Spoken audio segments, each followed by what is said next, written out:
Raugar, he has got other commitments in the office. In his own factory, he is getting visitors to see the place. So he will not be able to be with us till the end of the program. So I'll request Raugaru, to share his thoughts and his best wishes to all of you for all that you have done for the college. To thank you also on behalf of all of us. Raugaru. Thank you, Andy. You want to take on the dial?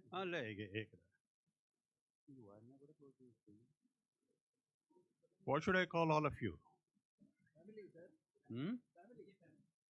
No, okay, my ancestors.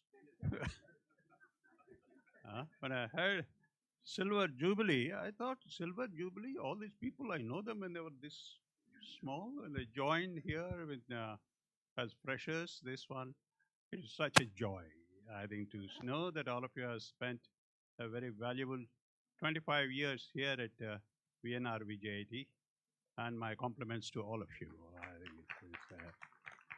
think and then I was a part of the initiatives, part of the growth, and today it's very satisfying to know that VNR VJIET has achieved a status at Telangana. I wouldn't say all over the world and all over India, but as far as Telangana is concerned, this institution is known as one of the preferred institutions to go and learn. Okay. Very recently it happened that I was talking to an old student of ours. He's working in US. I happened to meet him in one of my travels. So I asked him, what is it you liked about VNR VJIET? Okay. So he said, no, what is the best thing you liked in VNR VJIET? Okay. And he said, sir, JSR Greens. JSR Greens. So why I'm telling you this one is just not academic or somebody. JSR Greens, who initiated it? Who made it? Who this one? It's not the faculty, but the support system. So the point I want to make it is the credit goes both the faculty and equally, if not more, to the other support staff. It is there. Okay. Today also, when I go around, I think the campus looks very green, and the credit goes to whom? Sriram, you don't claim it. Where is Sriram? Yeah, there. Normally, he's the one who used to initiate the plantation. This correct? Yeah. And he used to not only initiate, we used to claim, sir, all this greenery is I have done it. So I one year I have corrected him. Along with you, add some of my colleagues. So from that time onwards, I think and people like him took initiative and made this place look. And the campus, the second thing that he mentioned was, of course, this show and tell program. That also. So the things that we have done, people remember it, who got benefited from it. So please, even don't think anything that you have done is small. I think everything is important, and our spirit, I will repeat it once, the VIGNANA JYOTHI spirit in general and VNR VJIET in spirit, servant leadership. The leadership should have a little bit of a servant mentality. To serve, you are here to serve. Okay. I still remember, we used to have a basketball court here, next to the canteen. And then it used to be occupied by boys all the time. One anniversary day I came here and I said, the girls complained, sir, these boys are not giving a chance to play. Then I said, okay, you want a court, right? Okay, within 6 months you will get a court. And then we had a court opposite to the sports stadium. Is that right? Opposite to the sports stadium. And that we declared it, the standard of that one is you can conduct a national tournament on that. The standard. Huh? With floodlights, yeah. Yeah. And then, so it happened, and then the girls are enjoying it. After 3 months, the boys come and complain, sir, why the girls should have the better coat than us? You give them this coat and we'll take that coat. Then the boys also got a good coat, I think, ultimately. So these are your service mind, what they want. We are doing what they want. Not also, of course, we are doing what we want also. That has percolated among almost across VJNANA JYOTHI institutions. That servant leadership, the word that we coined. Librarian ఎక్కడ ఉన్నారు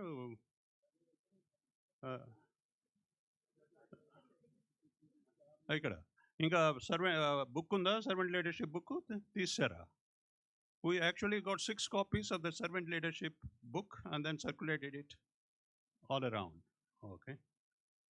Raghav Garu used to do all these things very well. Okay. And then the second and the most important thing, which I found sadly, I don't know if it's still happening or not, but when I talk to the students, I don't find that impact. What is known as the Career Vision Program. Is it happening? Happening?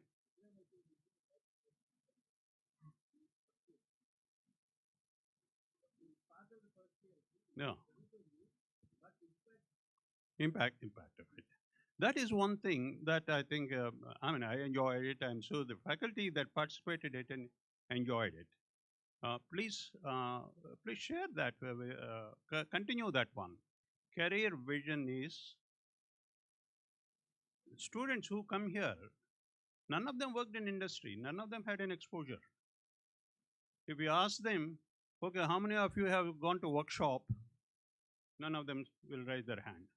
So one year I said, okay, I will define cycle repair shop also as workshop. How many of you visited cycle repair shop? Still none. That is the background of the people that whom we are getting. With that background, we have created this word called Career Vision Workshop. When they join here, you are joining in electronics department. When you become an engineer, these are the things that you do. Space. I still remember one very exciting, we used to present TED.com presentations. One of the presentations, I don't know whether it still is there in the library or not, is actually videos library. Exciting thing. I mean, I used to personally visit the Career Vision programs. Okay, in one program on TED.com, we presented it of a kidney transplant. How you remove a kidney and then put it in somebody else's body. Okay, this is a program that is produced at MIT, and the program really includes a video of taking it, storing it, and going to the next room, carries it with his hand, kidney in his hand, gives it there, and the surgeon there takes it, inserts it. All in a scientific manner. Okay. And one of the students even mentioned, as last year, I think, to me, sir, that was a very impactful program that we have seen. Okay. Please continue this Career Vision program. And my final word is, it is not career vision for students. You should imagine yourself, what is your career vision? I used to keep telling you, right? Okay. But almost, in my initial days, I used to say, I don't know how many of you are remember this. What is the permanent position for you in this college?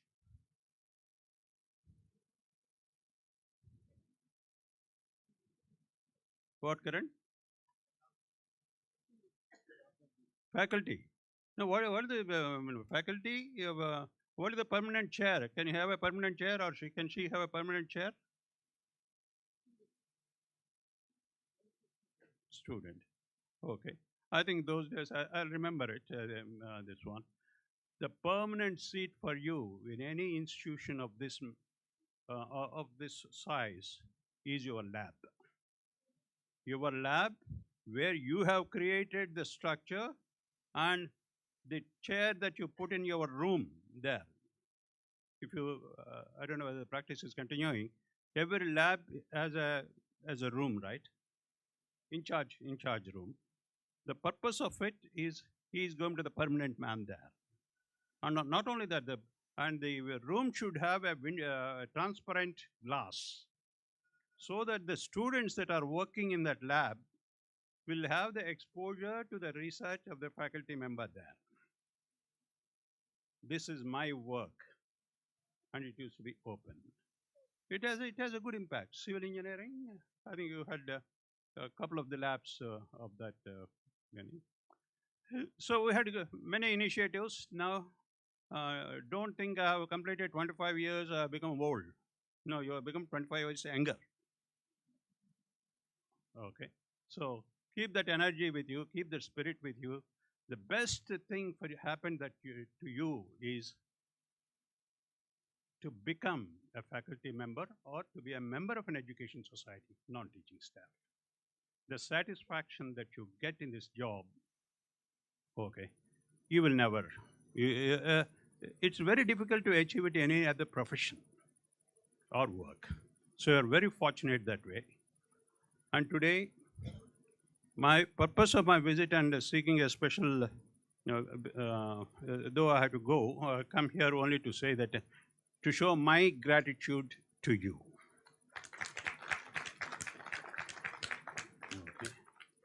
Okay. There's my gratitude as a person and as also a member of VJNANA JYOTHI family. Okay, you've done a wonderful job. Okay, continue it. Thank you very much. Thank you very much, sir. Probably the one management member that all of you have seen, Max, in this campus is Roger. You would not have seen anybody spending so many days. Okay. Yes, Varindaka, you were speaking of what you have done and how young you should be. We got two very young members of our management here with you, with all of us here today. The youngest is Mana VJIEC garu. Despite all of you and the students, I feel I'm not 86, I'm 21 and a half years. I'm very proud of this institution. It is my luck and happiness to be with all of you. Thank you very much.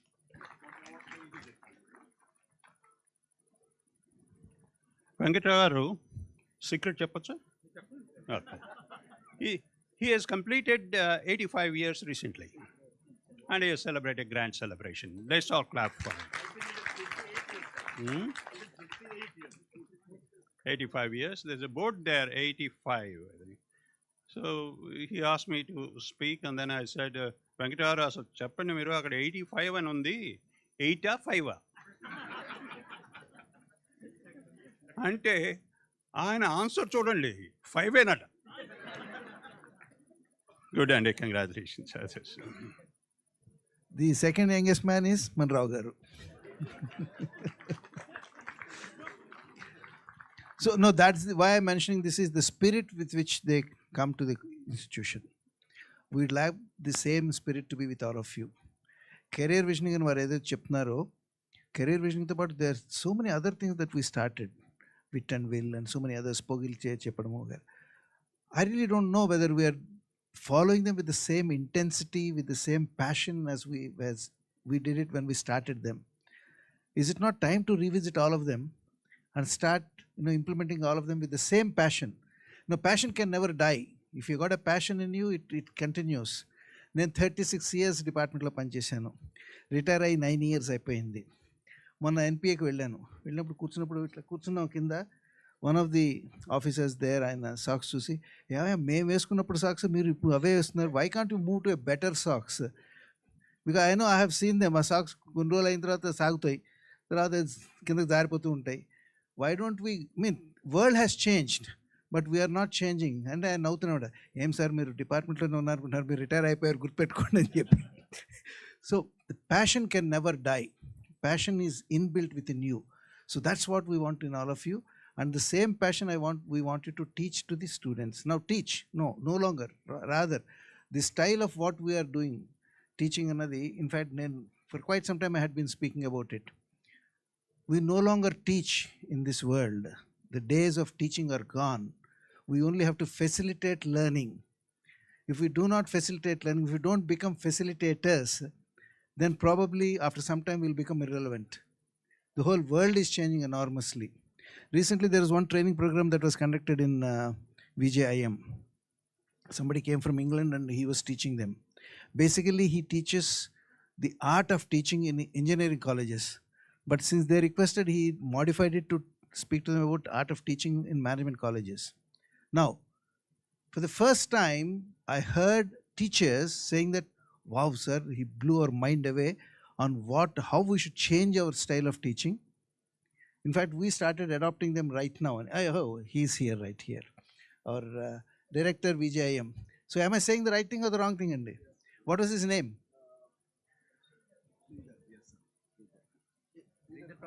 Yeah, his name was Sridhar and he came from St. Louis University, USA. And when he initiated, most of our paradigm got demolished. So that is what sir is referring to. So the word used by him is demolished. Please mind the word that he said. The way we thought of whatever thought process we had was demolished. So I requested him now to arrange a session with you also, if he's available. Could you do that, sir? No, but I requested Padmaja madam and Yugandhar to speak to him and arrange one session for engineering college also. Now, he can't take a session for 550 faculty at one shot. So I said, let there be multiple sessions done by VJIM faculty for our engineering college based on what he has taught us in JP. So this paradigm shift, I think we all have to ingrain in ourselves and bring it. So one of the good things, sir, actually we got so many good things that this annual lecture, it's an annual day lecture itself was one of the wonderful things that we had. 13 years, last 13 years we didn't have it. I said it is time we revive that practice again, and we started this. In fact, we started some new things also, like graduation day. We never had graduation day. We brought in graduation day. I hope that practice will continue and nobody will stop it. And one thing now that we are doing again is gratitude day. Today is a gratitude day. From our side, from the management side, we want to say thank you to all of you. And how do we express our gratitude is to call all of you here, felicitate all of you, and then probably, yes, tell the world that we recognize the services rendered by people who have been with us for 25 years is a long time. And particularly in a time when people move from institution to institution for sake of growth, people have stayed with us, which means that you have faith in us. So your faith, thank you very much for that. Your contribution, thank you very much for that. And what you have given to our students, the way they have grown, thank you very much for that. And for that only we have done this.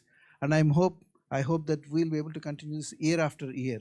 Everybody completing 25 years will have the same pleasure of celebrating this function. Unfortunately, we couldn't do it in the last 2-3 years. We should have done it 2-3 years back. But from that time, we should have been continuing it, but it was not done. So we said, Der Sahi Durust. So it's late, but good to do it. So that's what we have done today. And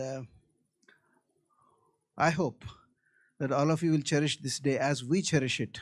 We cherish it deeply in our hearts. So we'd like you also to cherish this day and remember this. We wanted this to be, actually I wanted them to call your family members also.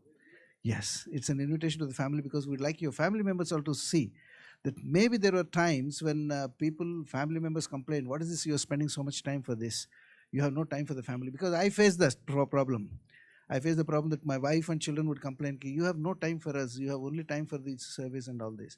So same problem would have been there in our families, that people would complain.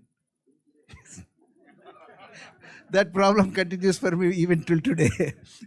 Because, see, you hold meetings on Saturdays. My granddaughter comes home on Saturdays for us. And she says, "Tata, you have no bloody business to be outside the house on Saturday. You have to be here at home." But I still come to college. So, yeah, so they would have seen how much you have given to the college and how much of your time, effort, life you have given to the college. So we'd like them to see that, yes, that effort that you have given to the college is remembered and is, revered here, that we love it and we want to pay back. It's payback time. So thank you all for all this, because I'm doing this so that I don't want to take much time when I'm on the dais here. I'd only like to speak of the Foundation Day, that too only for 2 minutes, not more than that, because my children keep telling me, "Nana, whenever you go for a meeting, make it a point to speak not more than 3-4 minutes. Nobody is interested in listening to you. Particularly if it is students, they never listen to you. They'll be all interested in something else." Now, courtesy digital revolution, everybody is interested only in looking at their cell phones and not listening to what anybody is saying. So that being the case, I'll just be for 2 minutes on the dais for this. For the rest, so just to express my gratitude to all of you, I think this is the time I express that. I would request Sachitharam Prasad Garu. Right, sir? Congratulations to all of you, staff and teaching and non-teaching staff, for this is Foundation Day occasion. We are all happy with you all. Thank you one and all. Thank you. ఇప్పుడు చెప్పబోయేది ఏంటంటే, still today ఎందుకన్నానంటే, వీళ్ళ family already వీళ్ళ క్యాంప్లోకి వెళ్ళిపోయారు ఈయన వదిలేసి. మీరు ఇక్కడే ఉండండి, మేము వెళ్ళిపోతున్నామని వేరే కంట్రీకి వెళ్ళిపోయారు వాళ్ళు, ఏదో సైట్ సీయింగ్ అండి అది. సో సార్ మీరు వెళ్ళిపోండి, నేను ఇక్కడే ఉంటా అన్నారట. అందుకని ఏంటంటే నేను స్టిల్ టుడే అన్నాను, sorry. Thank you madam.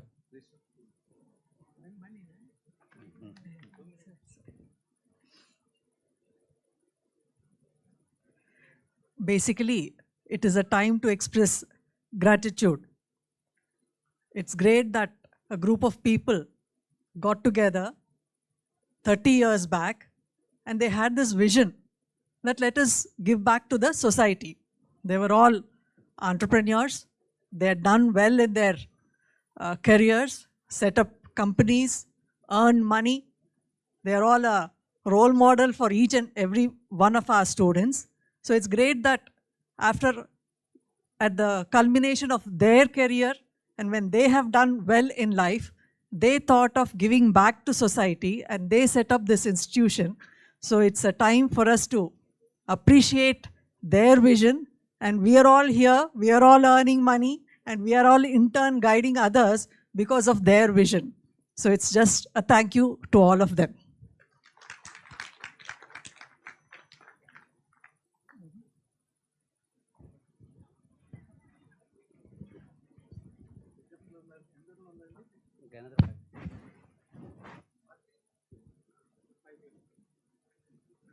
Chari, so can you display the video?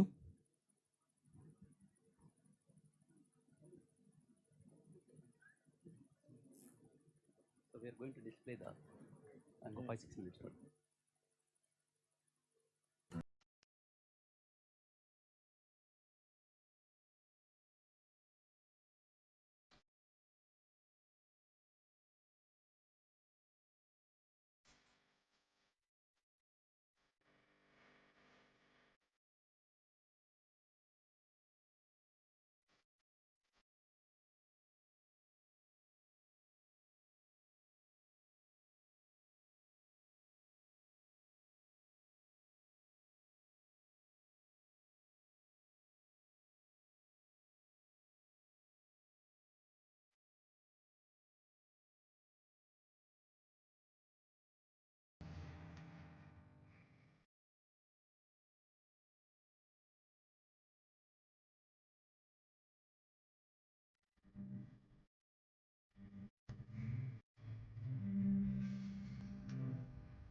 My father used to tell me how difficult it was when they started first building these first buildings.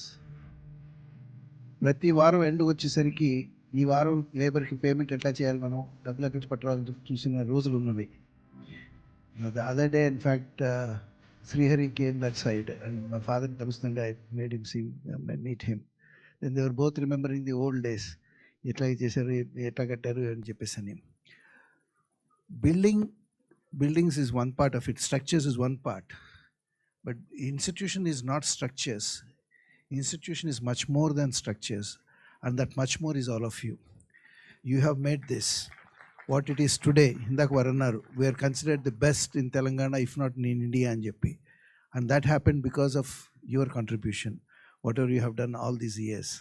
So whatever you have contributed, please pass it on to the next generation of faculty, that they also continue the same tradition with us, because the tradition continues, that the institution building continues, and now that building continues only when you pass on that culture to them. So please do that, and let VNR and VJ institution themselves keep growing continuously all the time. God bless you all. The chief guest has arrived, and I think we'll just receive him and bring him here.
Good morning, one and all.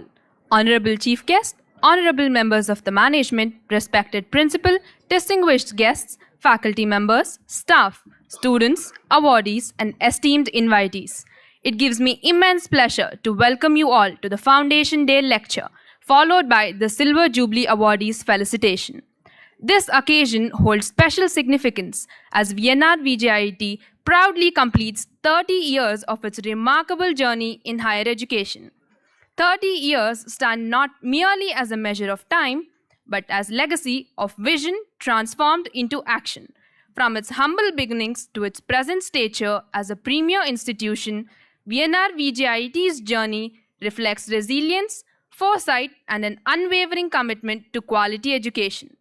Today's program is especially significant as we also honor Silver Jubilee employees who have completed 25 years of dedicated service to VNR VJIET, recognizing their valuable contributions to the institution's growth and excellence. Now it is time to invite the dignitaries onto the dais. May I request Dr. B. Chennakeshav Rao Garu, Principal, VNR VJIET, Dr. C. D. Naidu Garu, Advisor, VNR VJIET, Srimati A. R. Anuradha Garu, Retired IPS and Chief Executive Officer, VIGNANA JYOTHI, Shri Kode Durga Prasad Garu, Retired IPS and General Secretary, VIGNANA JYOTHI, to grace the dais. I also request Shri Achutaram Prasad Garu, Executive Committee and Chairman of Governing Council, VIGNANA JYOTHI, to grace the dais. May I invite Shri Y.J. Venkat Rao Garu, Member VIGNANA JYOTHI, to grace the dais. It is my privilege to invite our chief guest, Dr. Vijay Kumar Saraswat Garu, former Secretary DRDO, Member Niti Aayog and Padma Bhushan recipient, to grace the dais.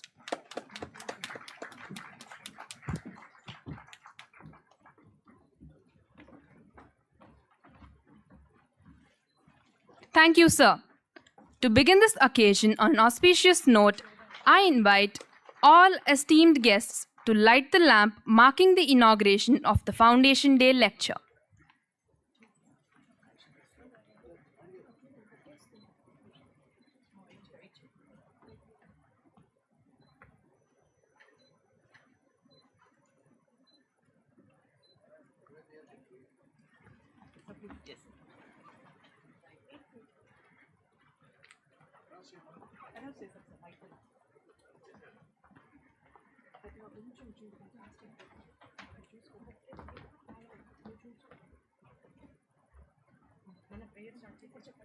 May I invite Shrija and Lasya to invoke the blessings of the divine.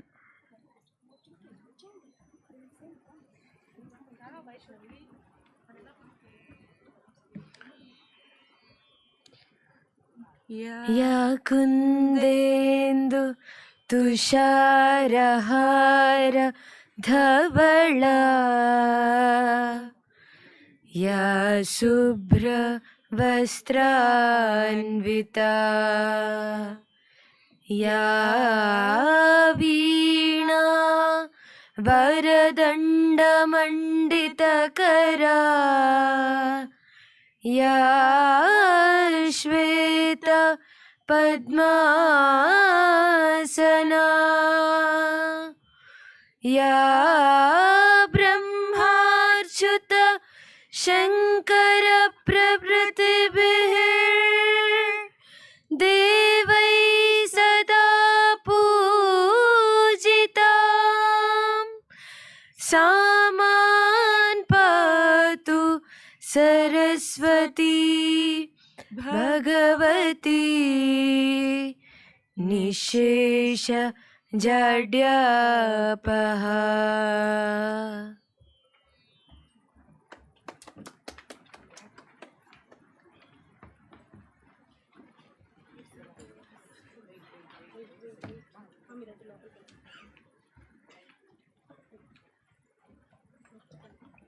Thank you all.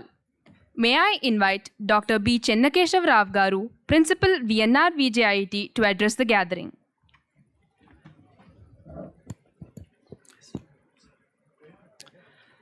Good morning. Namaskar. Swagatam, Suswagatam to all the distinguished guests on the dais, dear colleagues, a very warm welcome to all of you. Respected Chief Guest, Padma Bhushan, Dr. Vijay Kumar Saraswati Garu, who is the well-known person and member Niti Ayog and former Secretary DRDO. Sir, on behalf of VNR VJIET, I would like to once again extend warm welcome to you, sir, for this campus. Second time you are visiting this campus. Respected Kode Durga Prasad Garu, General Secretary, and esteemed members Achutaram Prasad Garu, VJ Venkatrao Garu, DN Rao Garu in absency, and CEO Madam, Dr. Anuradha Madam, and VIGNANA JYOTHI other members, advisor CD Naidu Garu, and distinguished dignitaries of the dais from other fellow institutions, my respected colleagues, dear students, proud alumni, staff of VNR VJIET, and VNR faculty, VNR family faculty. Today we are gathered not merely for a ceremony, but to ignite a collective spirit. We stand at a scared intersection of glorious of 30 years legacy behind us and an ambitious future that calls us forward. It is with immense pride and proud gratitude that I welcome you to this milestone Foundation Day lecture. Sir, our motto is Tamasoma Jyotirgamaya, which means lead from darkness to light. So this year, we are celebrating 30 years anniversary is a testament to a vision set in motion in 1995. It is honor the unwavering faith of our founders and the VIGNANA JYOTHI Society members. Sir, our vision is to be a world-class university, providing a value-based education, conducting interdisciplinary research in emerging technologies, and leading to sustainable socio-economic development of the nation. It is built upon the dedication of every member of this society and faculty, non-teaching staff, and all, especially our Silver Jubilee honors who have given 25 years of their lives to this institution. Please, all of you, give a big hand to all the people, those who have completed 25 years of service at VNR VJIET. It is energized by the thousands of students. Nearly we have produced 21,042 graduates till now, alumni, who have walked these corridors and gone on to shape the world. To every person who has been part of this journey, we say thank you, and you are the architects of our identity. A legacy built on milestones, our foundation. Our journey is marked by deliberate strides that have defined our character. Sir, this college was started in 1995 with an intake of 220 students in 4 disciplines. And today we are offering 17 UG programs with an intake of 2040 and 16 PG programs with an intake of 216 and 5 PhD programs. And in addition to that, as and today we have 8,780 students on the campus. To take care of all these students, we have 536 faculty, out of which 298 faculty with PhD qualification. Another 195 people are pursuing PhD. And we have 350 committed, dedicated, non-teaching staff also. So the first time we got accreditation in 2008. So few programs got accreditation 2008. Subsequently, total 6 times, sir, this college achieved MBA accreditations for all eligible programs, sir. Today, 8 programs got accreditation, and out of 8, 2 programs we got 6 years accreditation, sir. So that speaks about the quality of education which we are providing at VNR VJIET. And sir, this is the only college in the state of Telangana. We have completed 3 cycles of NAC accreditation with highest grade is 3.74 in second cycle, and third cycle we got 3.68 out of 4 scale. Sir, NRF ranking also we got 109 first time, then later on 127, 135, Like that, today we stands at 151 to 200 rank band in engineering category. This institute is also ISO certified institute, and also Sir QS iGauge ranking we got 2 times diamond. So that is the international body that they are giving accreditations. So this institution got 2 times diamond accreditations. Sir, this institution got autonomous status in 2012. Subsequently, it is extended up to 2028 also. And we got a permanent affiliation in 2015. So these are some of the milestones which we have achieved in the last 30 years journey. 24, we have submitted, sir, our application for deemed to be university status, a transformative leap towards greater autonomy and impact. Today we are conducting 30 years celebration at VNR VJIET. So these are all not just dates on timeline. They are bedrock of our credibility and springboard for our future. Sir, anyway, I think for future also we have to think over, because you are there, yes, sir. We want to request you to listen a few milestones which we are going to set for the next couple of years. So our unfinished symphony, the roadmap for 2030, honoring the past is done best by building the future. Therefore, today I place before you our collective mandate, a clear 10-point roadmap for the next chapter of VNR VJIET. Break into the top 100, the NRF ranking, because as on today we are in between 151 to 200 band, but we want to be there in top 100, sir. Achieve deemed to be university status and operationalize its potential. Globalize our campus by significantly increasing international student admissions and collaboration with foreign universities. Cultivate the vibrant research and startup ecosystem, so by increasing 10-fold of our PhD scholars. So as on today, sir, we have published 498 patents and granted till now 50 patents, and total publication during the last 5 years 3,680 in both Scopus, SCI and Web of Science, sir. And we have also produced 3 startups. We have 3 startups graduated till now, and 15 more are still there working in the campus, sir. Secure the maximum 6 years NBA accreditation and international accreditation like ABETA for eligible programs, and take absolute ownership of the student success. Drastically, we have to improve the pass percentage. As on today, we are producing 91.64% of the students graduated in 2025, sir. Elevate our placements to new heights in both quality and verification. So as on today, we are producing, sir, we are providing the placements for 81.45%, and nearly 130 companies visiting this institute.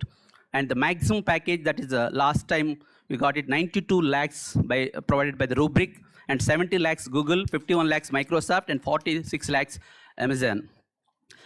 Expand our national footprint through strategic MOUs with IITs, NITs, and industries. As in today, we have nearly 75 MOUs, but out of 75, 50 with the industries, and remaining all are with educational institutions and academic research institutions. So lead by example in professionalism, punctuality, and institutional integrity. These are all 10 points which we are going to set for the next 5 to 6 years, sir. So a guiding light of our journey to navigate this ambitious future, we seek the wisdom of true national architect. We are proudly honored to have with us Dr. Vijay Kumar Saraswati Garu, a visionary whose life embodies the convergence of deep science, strategic applications, and nation building. So he is, I think, you are all aware about, every day we are seeing his name in the paper, actually is a tech savior. Sir, your leadership in giving India sovereign capabilities in critical technologies is highest lesson in self-reliance. Your presence here is not merely an honor, it is a signal to our community. It tells our students that their engineering education is a toolkit for national building.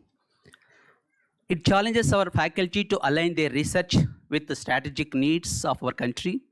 It inspires us to all to think bigger always.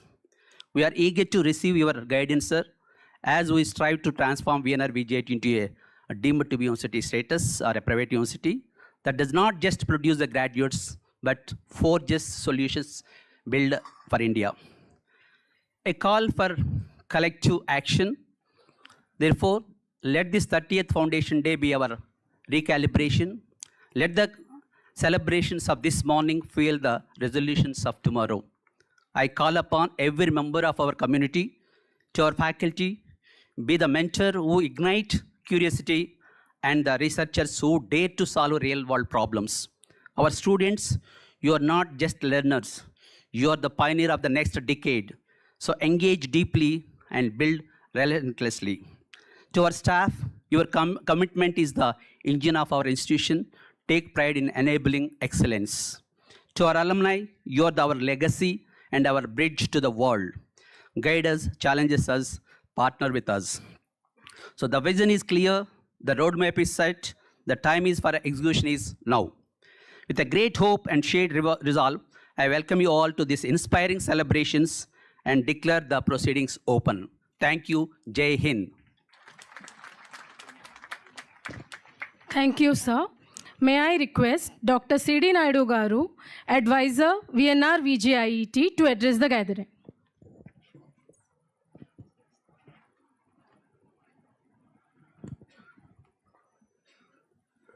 Respected V.K. Saraswat Garu, today's chief guest of the celebrations, and Kodes Durga Prasad Garu, General Secretary VIGNANA JYOTHI, Anuradha Madam CEO Garu, and my colleagues off the dais and on the dais. It gives me immense pleasure to stand before you, because I was also associated last 30 years in the institution. I joined this institution in 2019, what do you call 19. So the about 27 years, 30 years almost gone, celebrating here, walking along the corridors of VIGNANA JYOTHI Institute of Engineering and Technology. So I have no words to speak. I led this institution as principal for since 2009 till recently 2025. So that is what the legacy of how as VIGNANA JYOTHI Institute of Engineering and Technology has grown. I was also moving forward and taking up the challenges across the institution, building the institution to these great heights. So I thank all the management members since beginning of the first General Secretary till now, so who have given a lot of support in building this institution to these greater heights. So it was come true that this was Silver Jubilee celebrations has to be done during COVID period, which we could not able to do it because of COVID and other issues.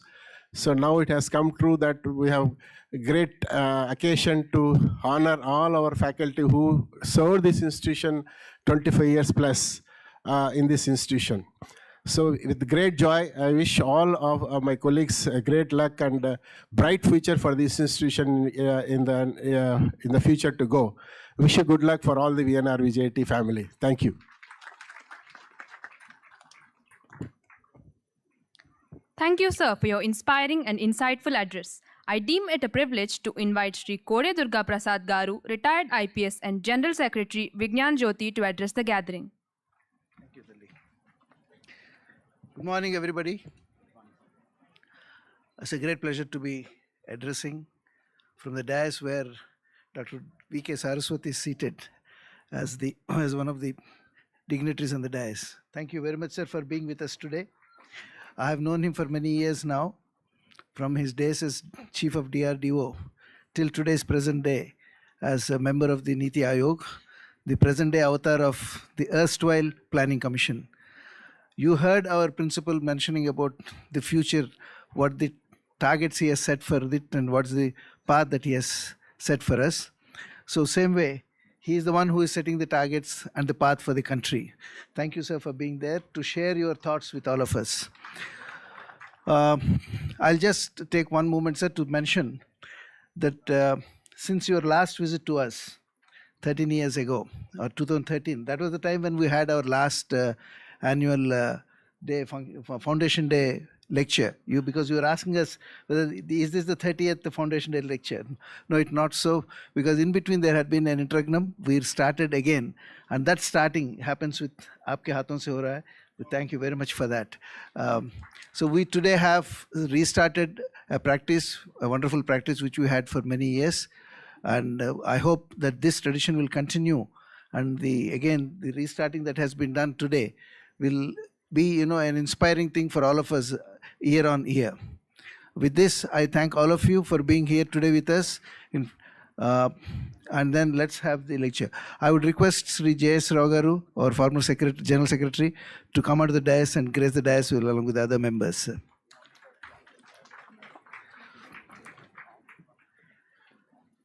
You can go ahead with the rest of the program. Thank you, sir.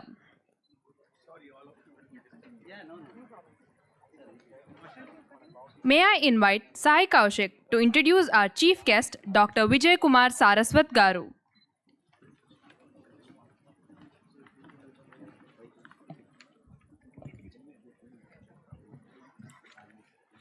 Thank you, Vaishnavi.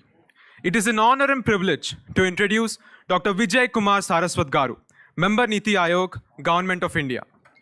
Dr. Vijay Kumar Saraswat Garu is a highly esteemed scientist and member of Niti Aayog, renowned for his extensive experience in defense research encompassing both fundamental and applied sciences.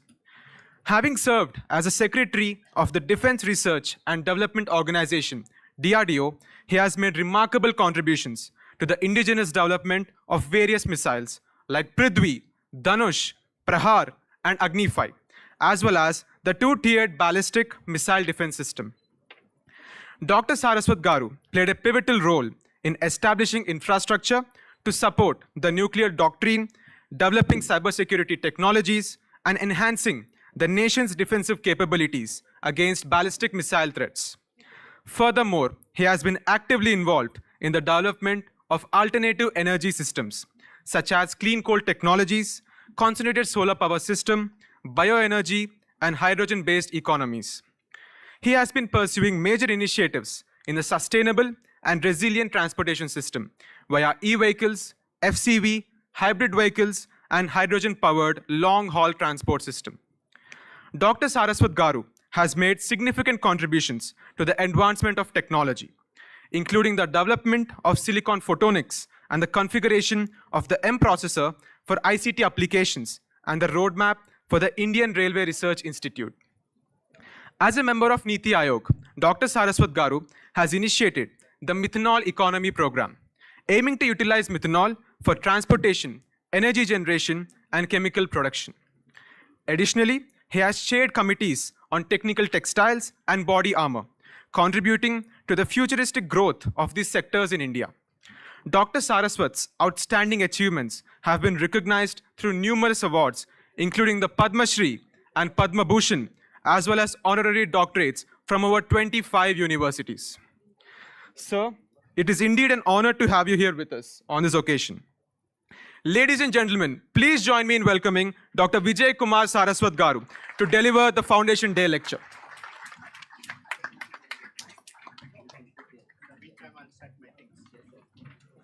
Computer is there, slide change. Slide change. Yeah. Can I have my computer here? Yeah, you can put it. Sir, Srinu, is it correct? Move this a bit, sir, because exactly the screen. Focus screen, sir.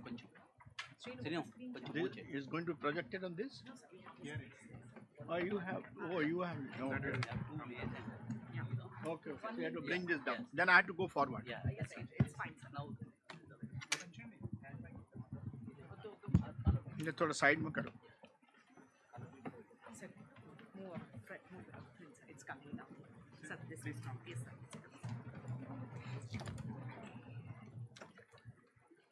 It's okay now. You want color mic?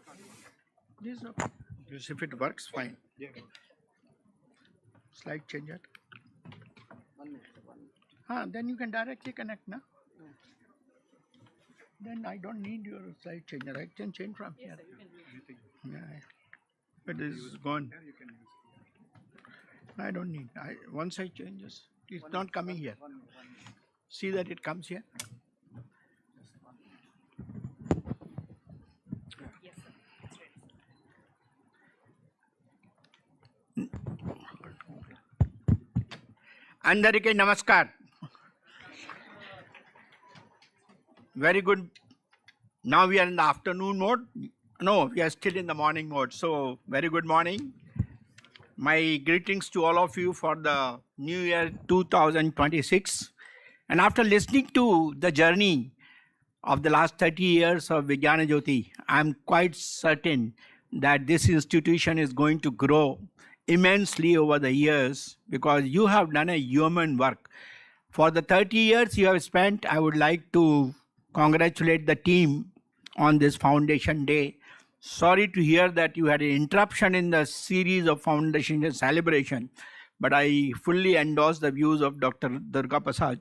This is one occasion in the life of any institution that should be always celebrated because it's like your birthday. Even at the age of 75, I celebrate my birthday. So that's the way it should be. I would like to extend my greetings to all the dignitaries here, starting with my dear, very close friend, associate for many years, Dr. Durga Prasad, who made tremendous contribution to India's security. I know him for many years, right from, and also known him when he was in Delhi in the Prime Minister's office, providing special security for the VVIPs and so on. I think he has been one who has laid the foundation for what we call the internal security as the buzzword for meeting various challenges. I would also like to greet the Principal, Shri Chennakeshwar Rao, Advisor, Secretary General.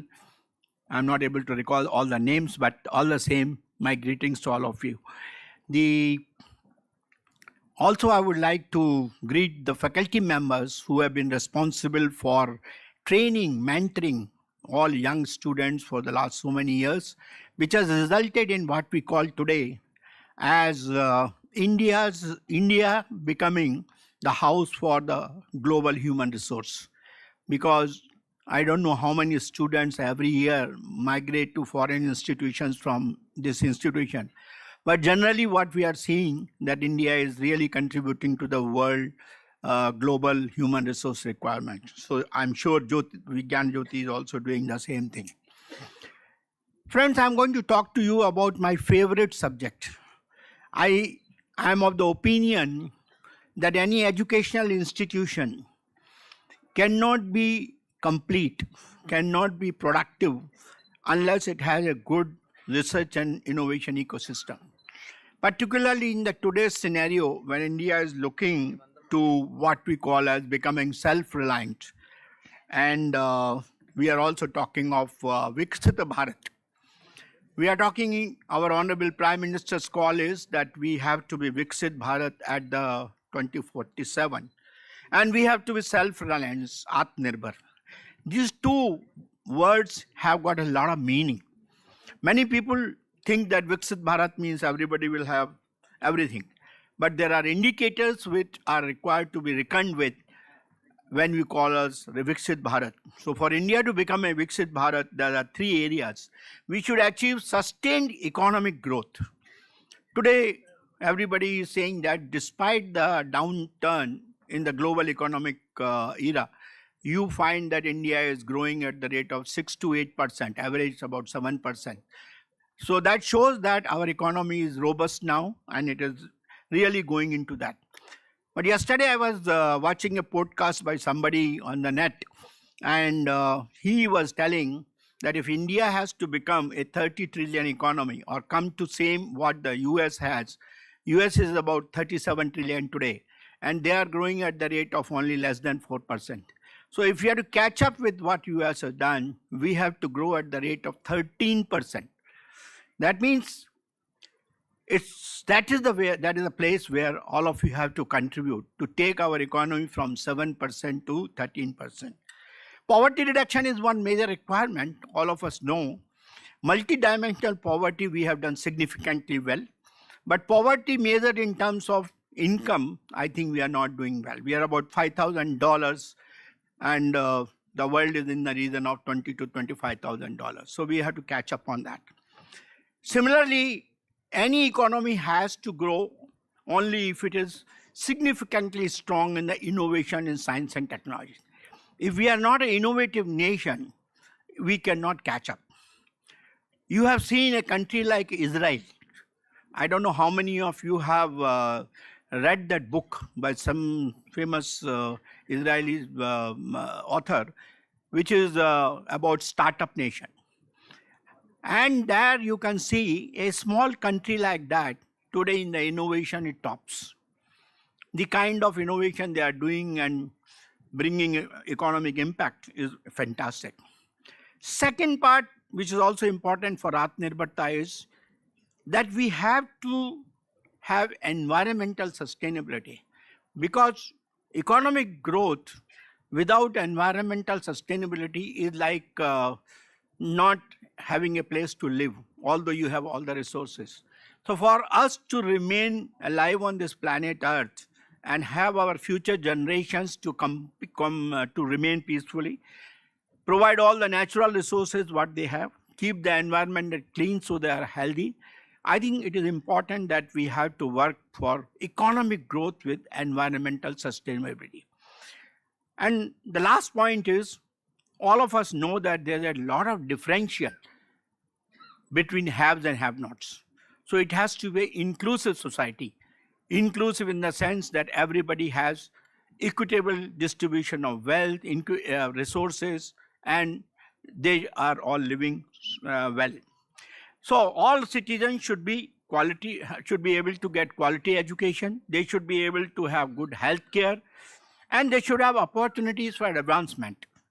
This is the institution which provides that by education, by generation of knowledge, by making them by mentoring them for what they should do in the future.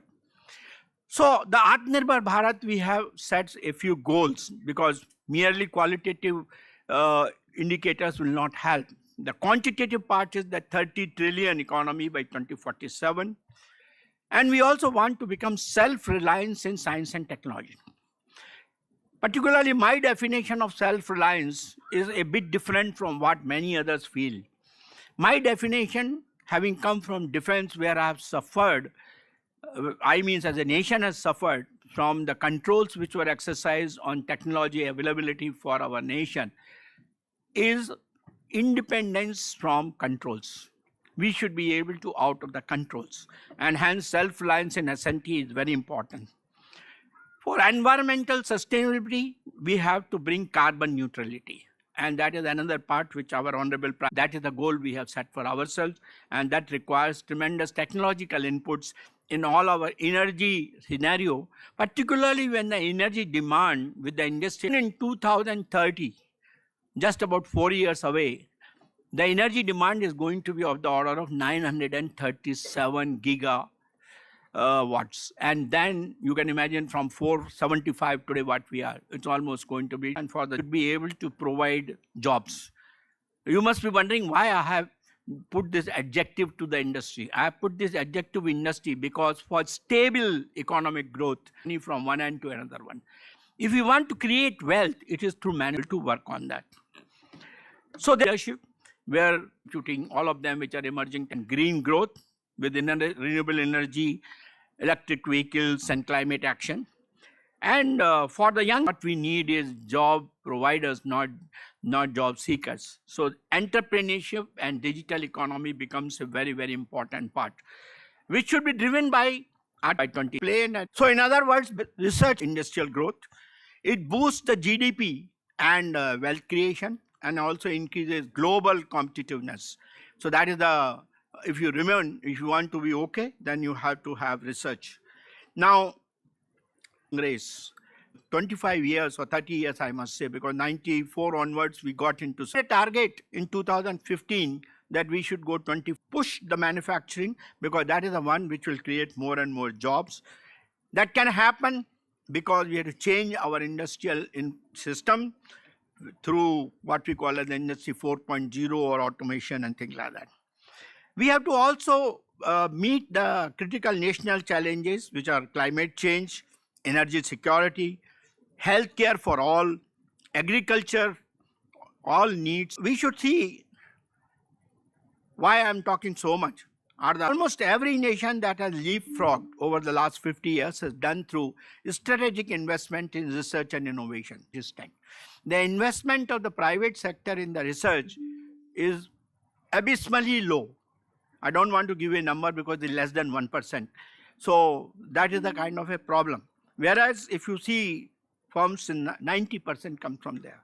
Israel, which I mentioned to you, 6.3% of the GDP. And they are fantastic as far as the defense technology is concerned. You know, today after the Russian weapons, what we used to get, any other nation which is supporting us in the defense equipment is the Israel. And they are also fantastic in cyber security and agriculture. In fact, a small nation like that has changed the trend of agriculture. You know, drip irrigation, you know, automation. We are doing a lot of collaborative work with Israel to improve our productivity. And one in tech startup per capita. That is the kind of growth of the startups there. Comparatively, if you see India, our investment is very low, 0.64% of GDP, and this has remained almost static for last 20-25 years. We have a fragmented strategy, which is driven mostly by the public investment. As I mentioned to you, in fact, I have not brought that slide, I normally present. If you take US, the private investment in the research comes to about 56%. Rest all is public and others. Whereas in our case, it is quite different. So public heavy, low tech transfer. Our technology transfer methodologies are low. That's why we are ranking 40 in the Global Innovation Index and 1% of the global IP filings. So I would say that for a country to become self-reliant, a high R&D to GDP ratio directly correlates with the economic dimensions and dominance and the innovation-driven economy. Higher R&D, more patents, more high-tech and startup global competitiveness.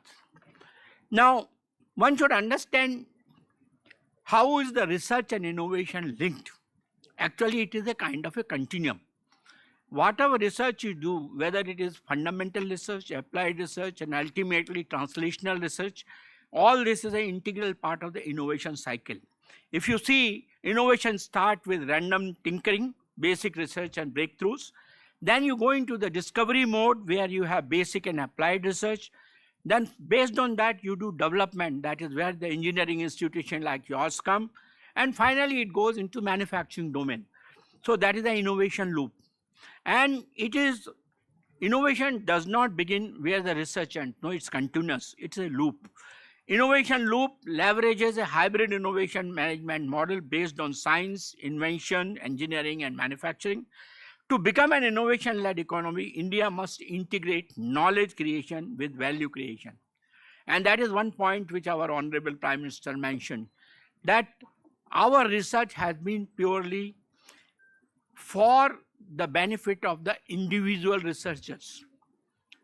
We are generating knowledge, but we are not making use of this knowledge for the benefit of the society. And hence he said we should get into translational research. And I think there has been a significant transformation that has taken place over the last about 10 to 12 years, that yes, the focus used to be mostly on the publication of papers, has shifted to now patents, shifted to transferring technology, but much more is desired to be done. So, according to him, research should be translational and interdisciplinary. I was very happy to hear that word with Dr. Chennakesh, interdisciplinary. I think that's the order required, because interdisciplinary collaboration and translation bridges to move ideas from labs to real world reactions. And it's not just interdisciplinary. Actually today, it is multidisciplinary, relating to or making use of several disciplines, or cross-disciplinary coordinating efforts or approach by involving two or more disciplines, and transdisciplinary thinking that transcends boundaries of conventional disciplines, and interdisciplinary. Yesterday I was giving a talk on biotechnology.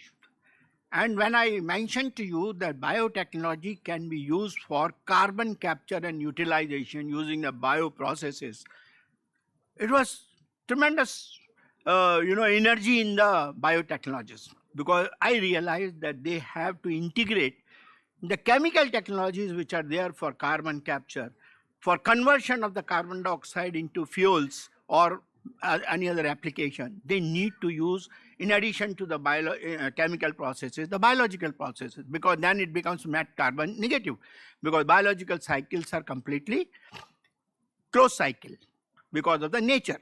So I think it is important that all of them should be utilized. Now, there are many types of innovations. Many of you have read, probably, I don't know whether you have a class or a course here we run on entrepreneurship and innovation. Do you run? If you run that, you will have, number of types of them. But I have picked up only two. One is where India is doing very well, is the incremental innovation. And another one is the breakthrough innovation, where India is not doing very well.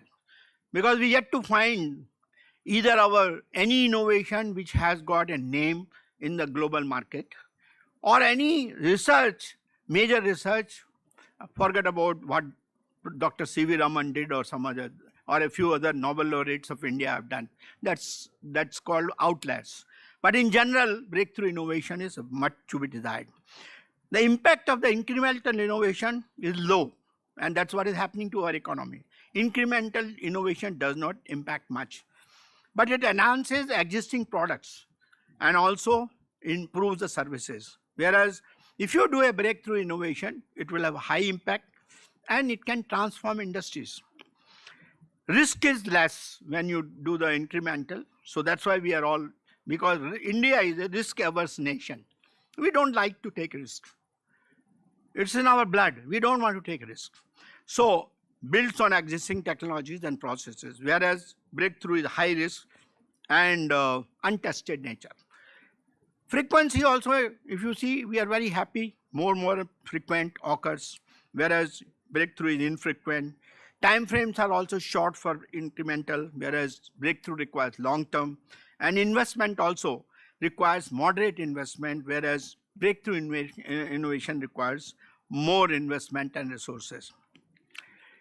There's an index called Global Innovation Index, and NITI Aayog has been one of the agencies which have been working on that. With the international community, we are working so that our position on the Global Innovation Index scale becomes reasonable. So we started analyzing what are the factors which are actually making the innovation index to go up. So we realized there are two types of factors. One is innovation input subsystems. What are the inputs to the innovation subsystem? And with those inputs, what are the outcomes that are coming? That is called the innovation output subindex. If you take the input substance, it is basically what kind of institutions have got, what kind of political environment is being provided for innovation, what is the kind of a regulatory environment which is provided. For example, if you know our health innovation system, development of drugs, development of vaccines, development of medical devices, it goes through a very rigorous and bureaucratic regulatory system, to the extent that if you want to do a development of a drug today, after you have completed lab trials, for it to go to the market in the hospitals, it takes another 15 years. Phase 1, phase 2, phase 3, phase 4, number of CDSCO regulations and all that. So it has become a retarding factor. Whereas the same thing, if you take in US or any other places, it is a factor which aids the process of improving quality rather than making it a retarding process. So we have to look at that. Business environment. How much innovation which is done has been captured by the business. In fact, this is another thing I want to share with you. Even today, large number of startups are doing good innovation.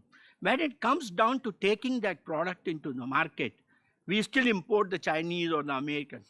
And these young boys and girls are facing serious problems.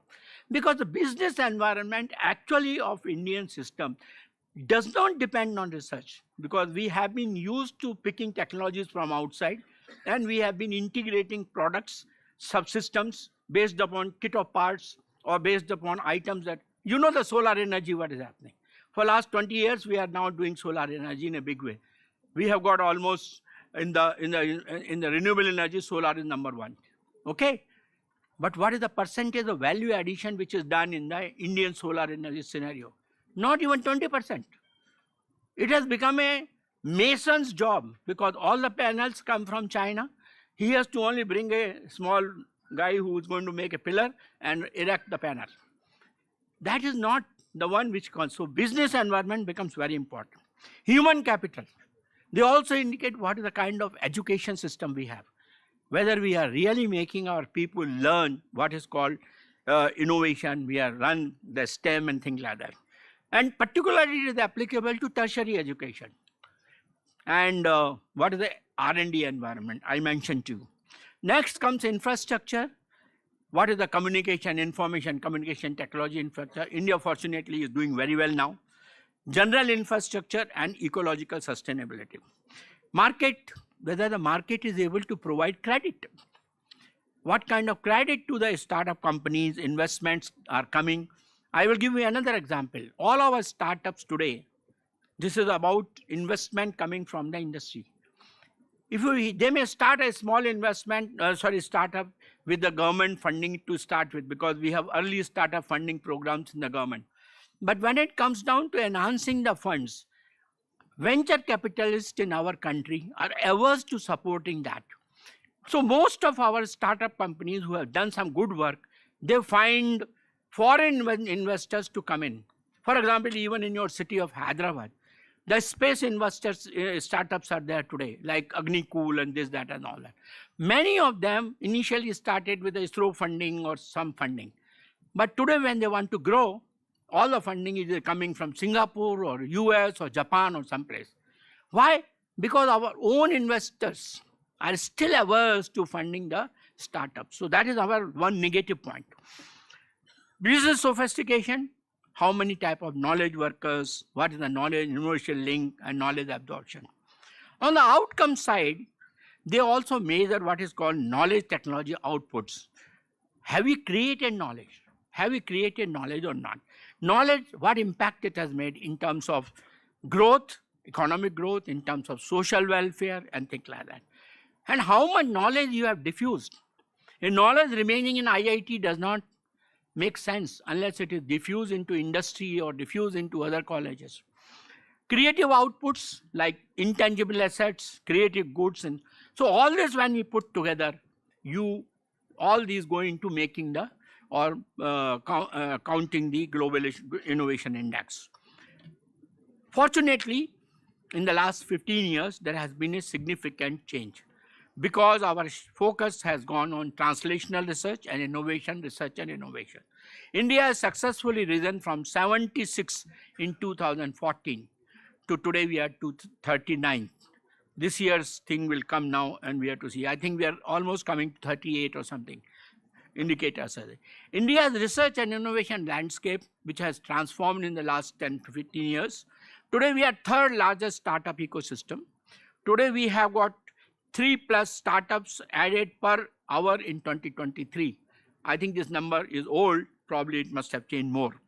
Today we have 1,53,000 startups as on November 24, 118 unicorns, means more than $1 billion, and 12+ billion raised in the funding in 24, and 6th in the IP filing.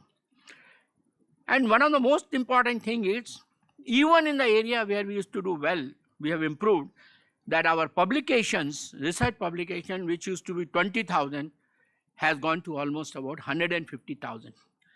And our gross and expenditure on research and development, I'm not talking about percentage of GDP, gross expenditure on R&D also has gone to 127,380 crores. So that is a significant change that has happened.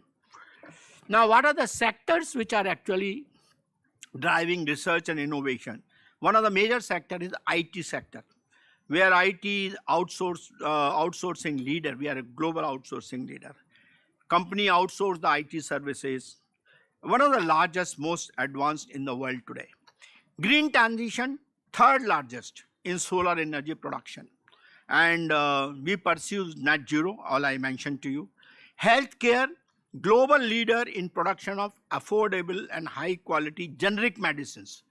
We are not in the branded medicine, we are the generic medicines. And you know, India is the hub for the vaccine development. You saw what we did in the COVID time. and contributing not only to India but to the global vaccine requirement. So we are quite good in that. We have decided that India should focus on nuclear energy as a base load power for our renewable energy scenario. So we have now given a major focus. Those of you who are following up, India has come out with a Shanti Bill, which is the modification of the Atomic Energy Act, where earlier Act never allowed any private sector to participate. The Shanti Bill is clearly bringing out that the nuclear energy development, design, production can be done by the private sector with certain controls, because nuclear is a dual use item. Nuclear can be used for weapons also, so we have to take into account that. We have to plan tripling of the contribution of nuclear energy. Space exploration, you know, we are quite well, we are cost effective. Defense sector, achievements which have been there, like the missile program, like the indigenous Vikrant and many other things, and even now the latest guns and cruise missiles which are coming. Biotechnology, I think we are doing reasonably well, valued at almost 80 billion in 22, and now we have become $150 billion. 9,000 biotech startups have come. Semiconductor, while we lagged in the semiconductor area, just now Dr. Durga Prasad was mentioning to me, but I think the initiatives of the government to the tune of $10 billion semiconductor PLI scheme, and also investments which are coming from Vedanta, Tata to the tune of $1 billion is going to push the semiconductor also in the forefront. Artificial intelligence is very fifth globally in AI investment, 14 times since 2018, and AI workforce is projected to reach 1 million by 2030. With all these good things that are happening, still there are a lot of challenges for the research-driven innovation. What are the challenges? And I think all of you should work for that. One of the major challenges is brain drain. You tell me, sir, Dr. Chennakesha Rao, how many students from your institute every year leave for foreign? 10%. But there are other institutions in the country, this number is as high as 40 to 60%. That is a kind of system. So brain drain is one of our major. I'm not against all of you going abroad for higher education or better education, but the point is that brain drain should flow back so that it adds to our growth. Slow technology transfer. Research publication is the focus. If you talk of any faculty in the higher education institutions, it is mostly focused on publishing papers. Now only some IITs and some NITs and some universities like central universities have started looking at translational research and taking their technology to industry. Inadequate research culture, that is also there, like many institutions don't even work for research, they are purely on education. Limited interdisciplinary research. Investment in R&D, I already mentioned to you. Limited funding, I talked about investment. Lack of autonomy, I talked about regulatory controls. Autonomy is not there. Infrastructure deficiencies, yes. Not many institutions having the right infrastructure, particularly the state universities. We did a recent survey of 110 state universities in the country in Niti Aayog. The report has been put. You will find that not even 10% have got the infrastructure for doing any research work. In fact, research is abysmal there. And so there is a huge problem. It's only in the central institutions and some higher education institutions where the infrastructure is comparable to the global standard. Low industry academia collaboration, which is very well known. So government initiatives, government has taken many initiatives for bridging this gap between academia and industry, encouraging research in the critical fields and reducing dependence on foreign technology. These are some of the programs what on the right side what I have indicated. One of them was Niti Aayog's main flagship program of Atal Innovation Mission, where we have taken innovation from schools to the colleges. And science tech policy, imprint, Startup India, Nidhi, education policy in NEP 2020, basic focus is on innovation and research, and many others like that. Many more systems are there. I'll give you an example what the private sector can do and how it can be done. This is a Yugma model which is being practiced by Wadhwani Foundation. It's a purely NGO kind of a thing, which is a policy model that embodies principle of confluence between academia and industry and government. 1,400 crore collaborative investment between GUI and Wadhwani Foundation has been worked out. It is a new PPP model. Wadhwani School of AI and Intelligence with IIT Kanpur, National Co-Funding Framework with ANRF, and Wadhwani Hub for Bioscience with IIT Bombay. These are basically to bridge the traditional silos between academia and industry so that we can be competitive, economically productive, and socially transformative.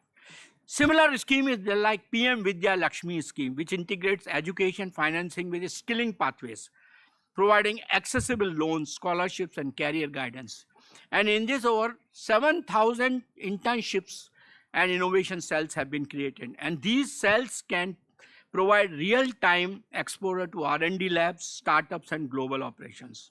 So these are some of the features of this particular scheme, where collateral and guarantor-free loans are provided, focus is on top institutions, interest subvention is there, and financial inclusion is there. AIM program, all of you might have read in papers, it has done a tremendous transformation. More than 10,000 Atal Tinkering Labs are there, and more than 1.1 crore students are actively engaged. 72 incubation centers are there, 32,000 jobs have been created, almost 3,500 startups have been supported, and 1,000 women startups have been supported. 6,200 mentors and 24 Atal India challenges, and 15 applied research and innovation small enterprises. So you can see, friend, a small initiative taken, how much impact it can make. There are possibilities of global collaboration, and that's why amplify research impact by engaging in global collaboration. Dr. Chinnakeswar Rao also mentioned in his address that international collaboration is not for just aping them. It is basically working with them to what we call as harmonize and also augment, synergize. Global collaborations, cutting edge infrastructure you can use, funding can be provided, commercialized pathways. And these are some of the India's schemes which are already there. Indo-US science collaboration, Indo-Japan, Europe-India, India-Germany, India-Australia, India-Israel, many of these things, different areas are providing you opportunities for collaboration with the various institutions. So today, India has decided for some sectoral approach for research and innovation for VIGNANA Bharat. One of them is innovation and technology in AI, quantum computing, cyber security, biotechnology, and space technology.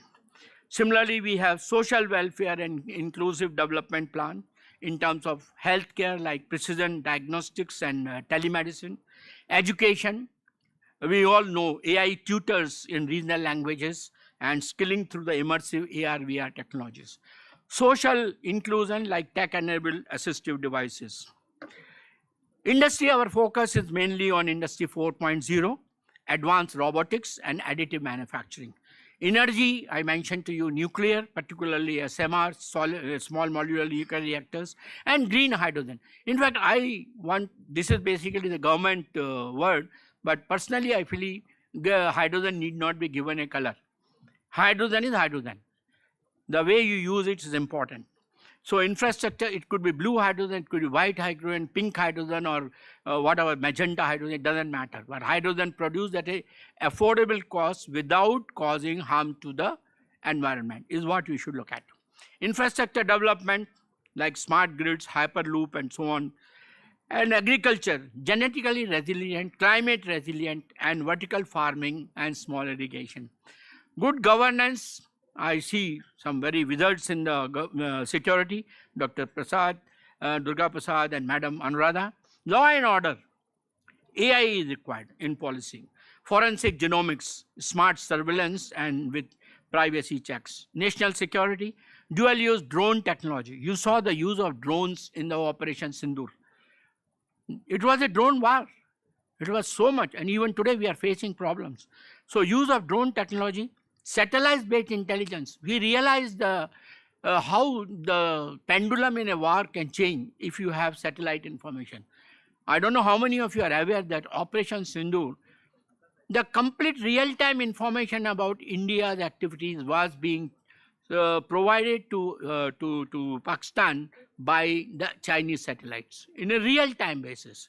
So that is the kind of approach satellites can do. Indigenous defense chips, it's very important because you may import chips, but then you are vulnerable.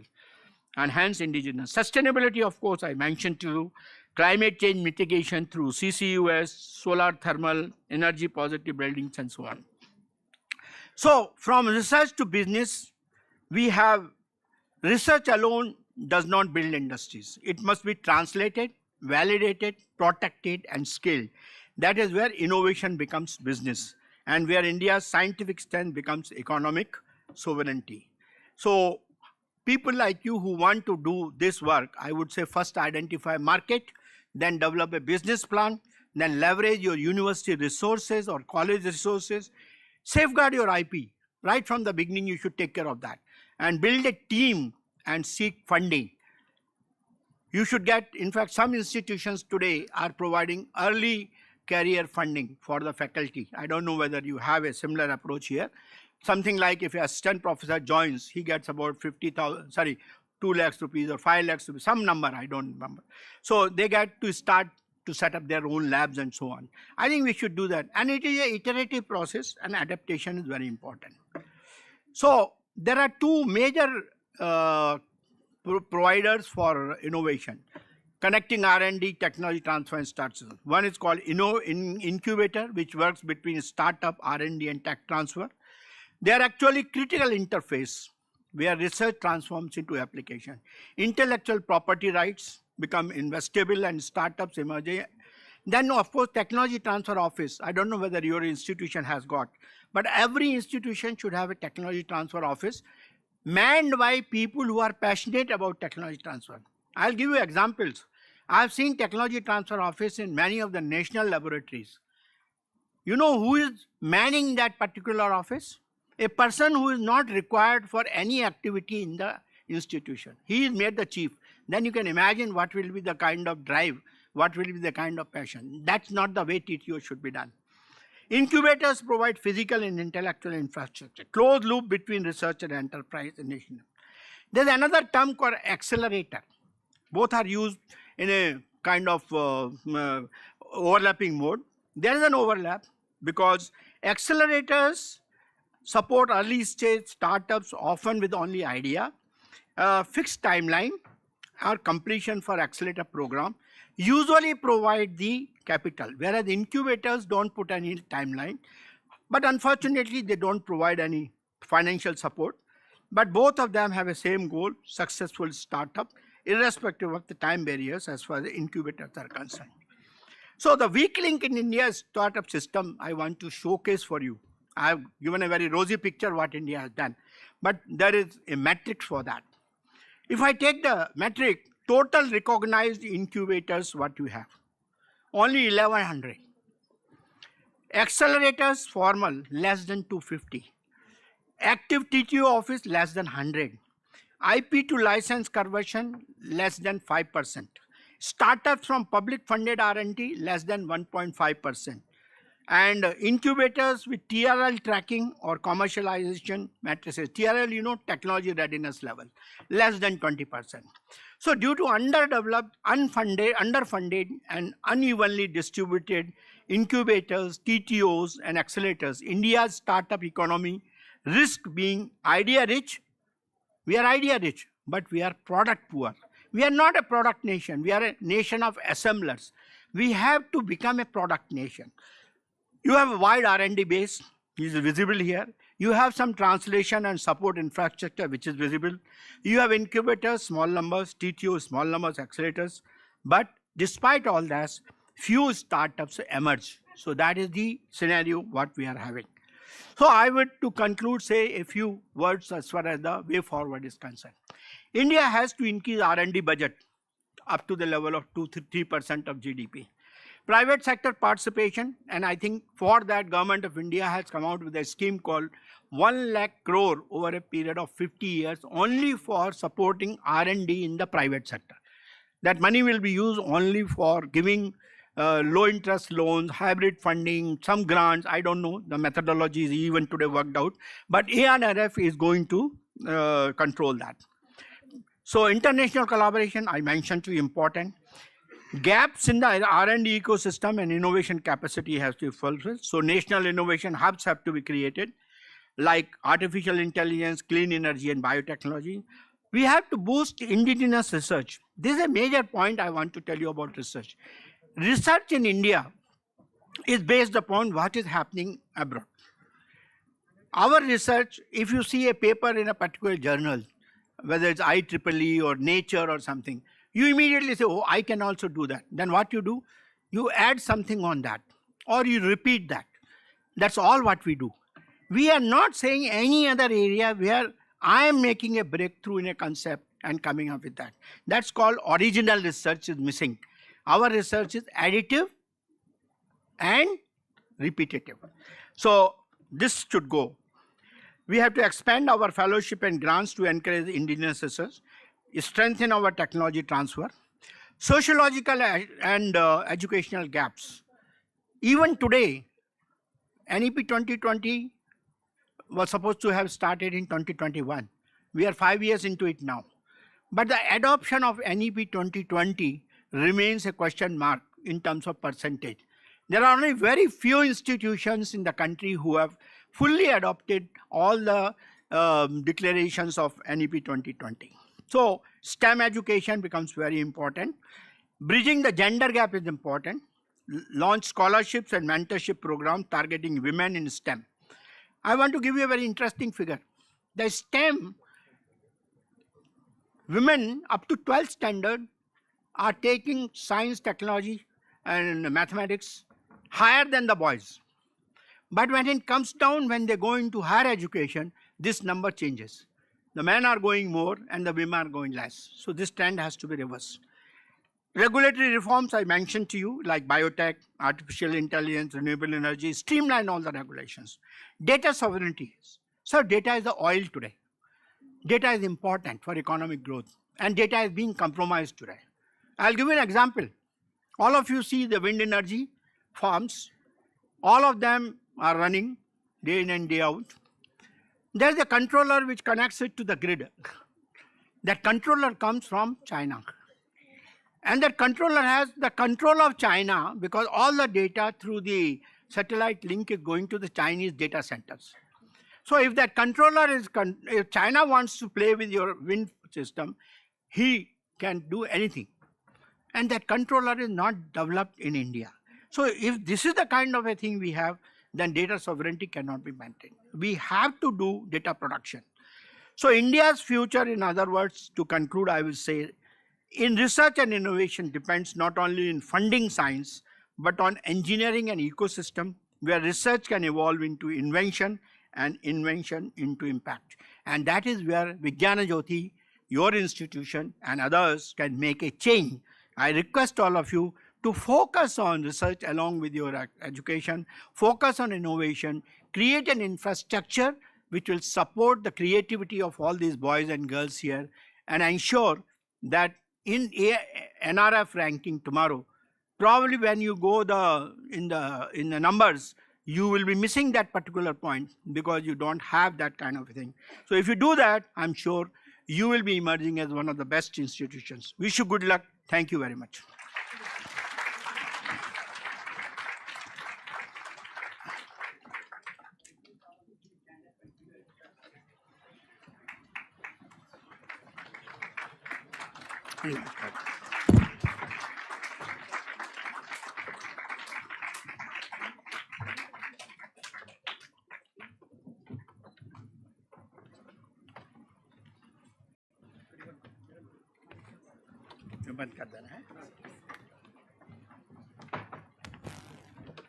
So thank you, sir. Sir, as for the research is concerned, sir, we've already completed 68 projects worth about 6.8 crores and 20 ongoing projects worth about 6.4 crores. So recently we got one project from Defense, sir, 1.3 crores. That is the highest, sir, as on today. And last, I think 3 years back, we got another project worth about 70 lakhs from Defense, sir. Excellent. Yes, sir. Thank you, sir. Our H&X is, sir. Sir, we have VJ Hub is there, sir. There we are supporting the startups. We are also giving some seed fund worth about 5 lakhs to start their own idea here, sir. So that way we are providing incubation facility also, sir. Thank you.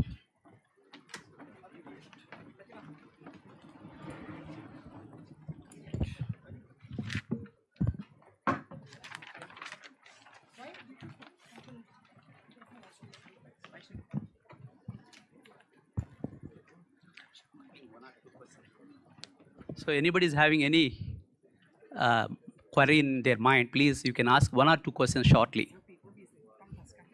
Gopi? Yeah, Gopi. Yeah.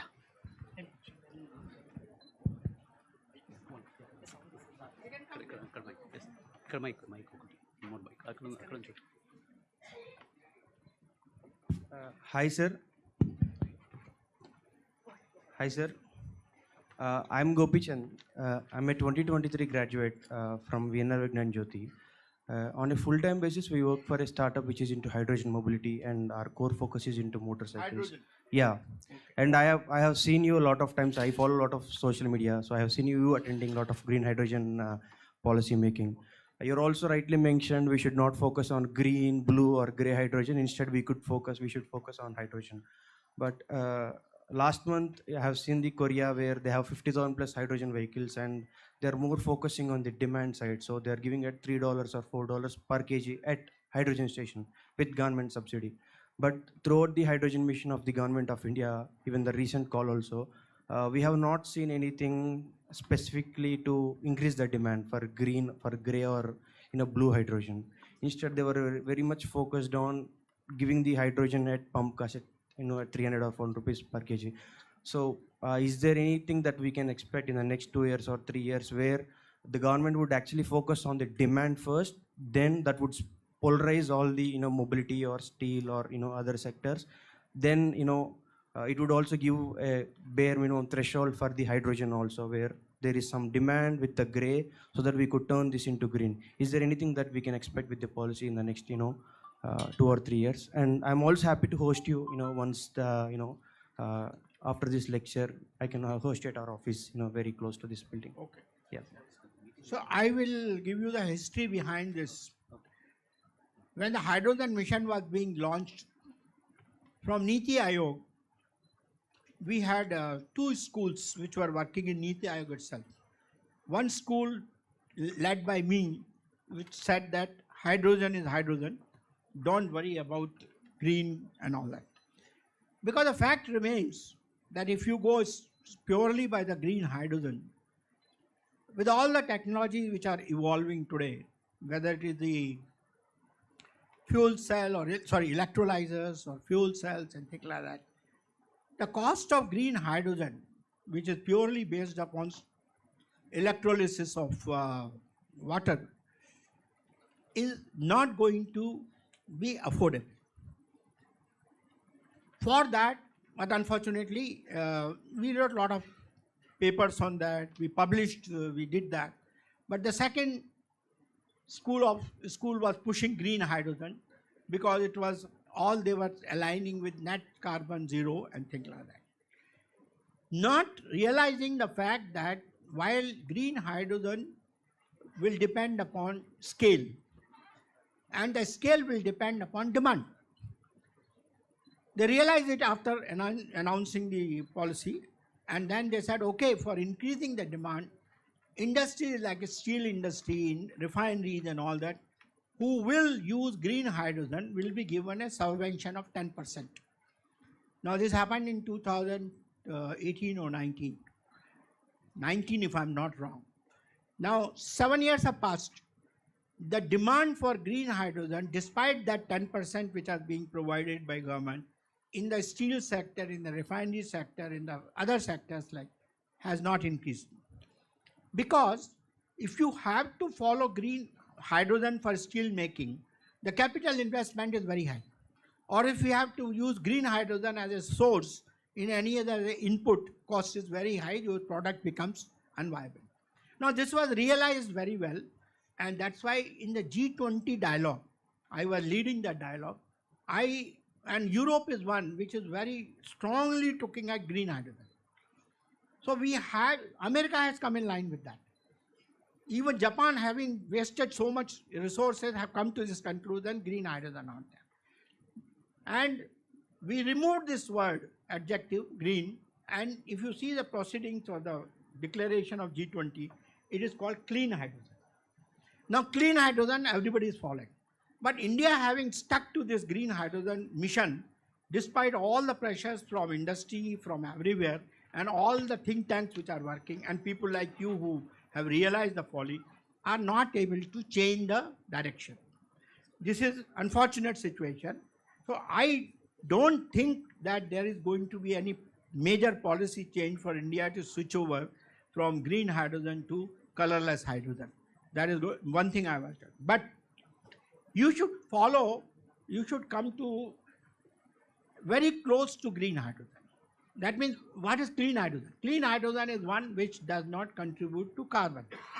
So you should go for blue hydrogen. That means any process, whether it is a natural gas process for producing hydrogen or coal-based process for producing hydrogen, you should be able to integrate it with carbon capture, utilization or storage.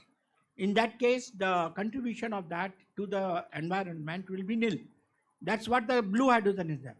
If you take the cost comparison of a blue hydrogen, which is with CCUS, and the green hydrogen, blue hydrogen even today will be in the region of $2 to $2.5 per kg, whereas green hydrogen is in the region of $4 to $5 per kg. And that to $4 to $5 per kg is also with the assumption that the cost of the electrolyzer will come down from something like $800 per kilowatt hour to $400 per kilowatt hour. You know, we are nowhere near that. And the scale at which the electrolyzers have to be manufactured has to be gigawatt hours. So these are the kind of scenarios. So you as a startup, I would recommend continue to work on hydrogen, but go as close as possible to blue hydrogen for all your applications. Demand will increase because blue hydrogen usage will be there. For example, now maritime, we are switching over to methanol instead of diesel and petrol. Now methanol can be produced from carbon dioxide and hydrogen, no? And that hydrogen, instead of being green hydrogen, can be a blue hydrogen. Methanol will be called whatever e-methanol, and international community is going to buy it at twice or 3 times the cost of gray methanol. So there are opportunities. Please continue to work on it. I don't expect much change as far as the policy from Government of India on this is concerned. As on today.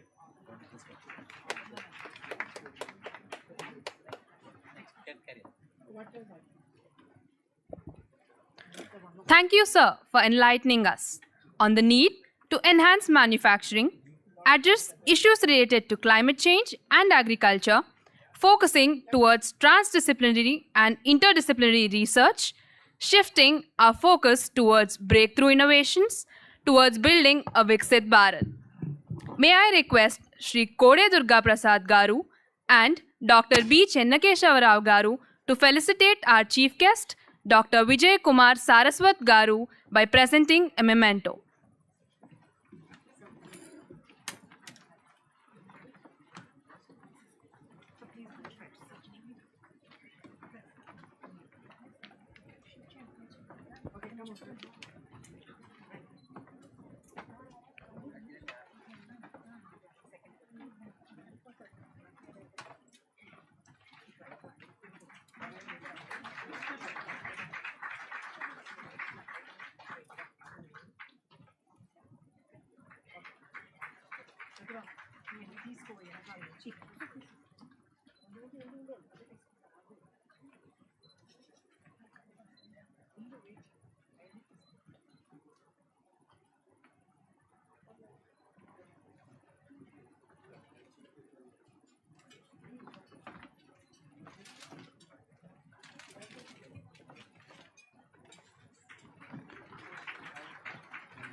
Thank you, sir. Thank you very much.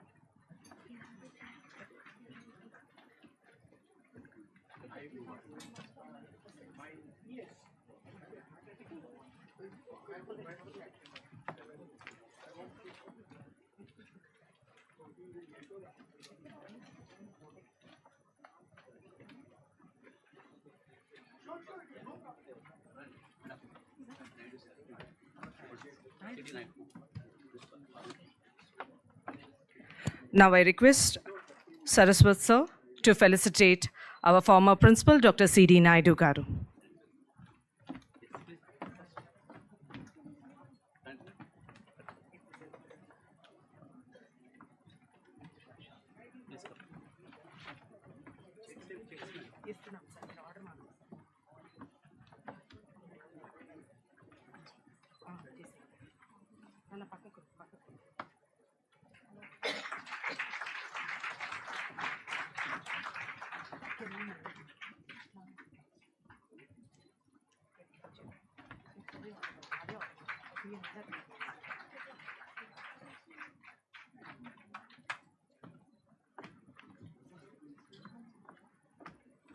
Girls.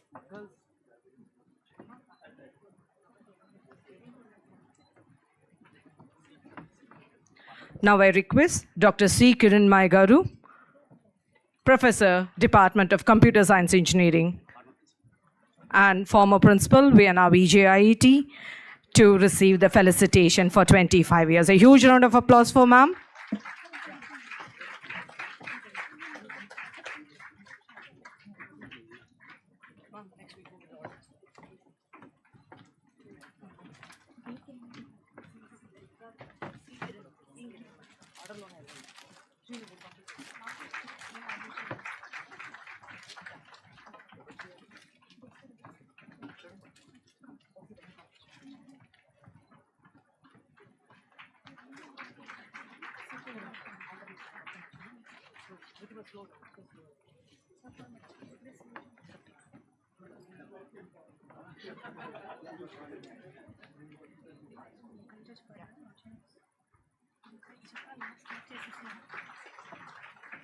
Alert ga undandi. Adi avasam ledhu. Felicitation start chesi.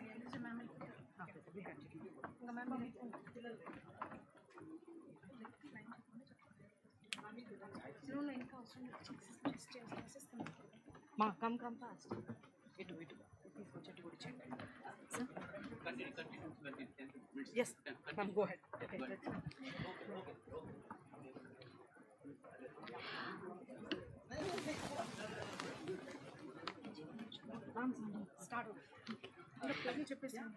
Names can start. I request Dr. K. Nilaveni, Department of English, to come on to the dais.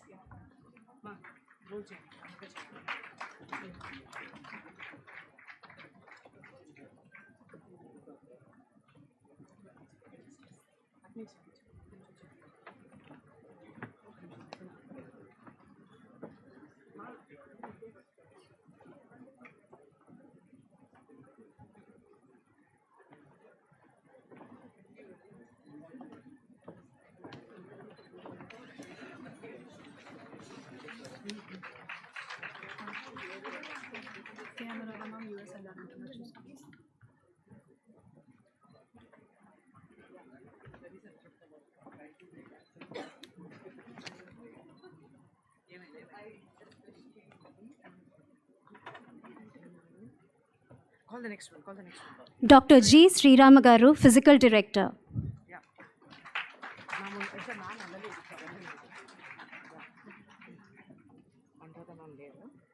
Next one.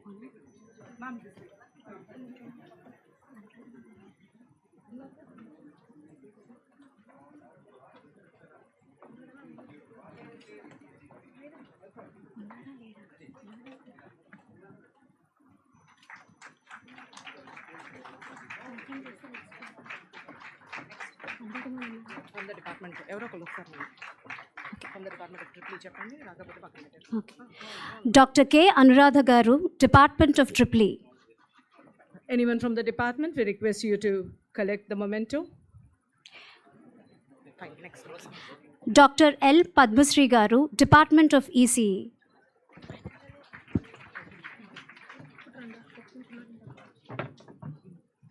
Call the next person. Dr. B. Venkat Kiranmai garu, Department of CSE.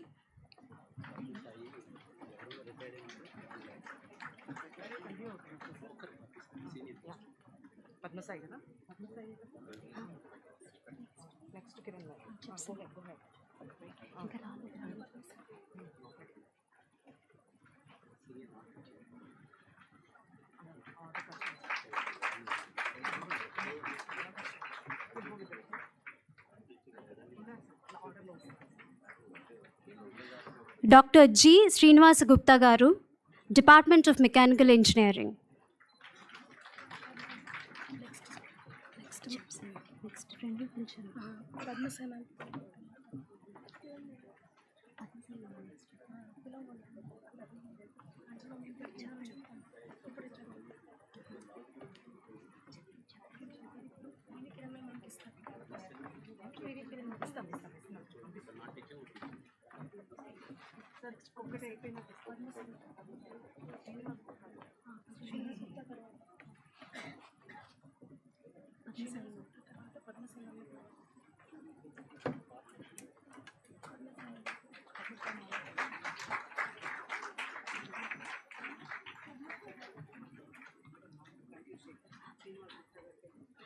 Dr. Y. Padmasai, Department of ECE.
Sri G. Subhakar Rao Garu.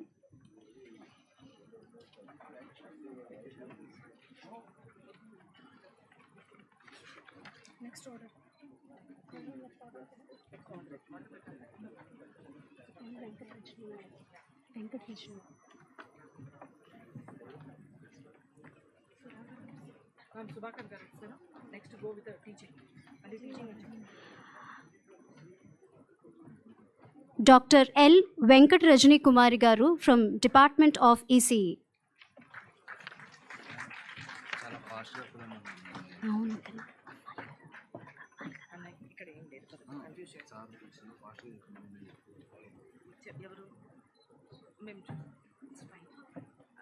Sri M. Sridhar Garu.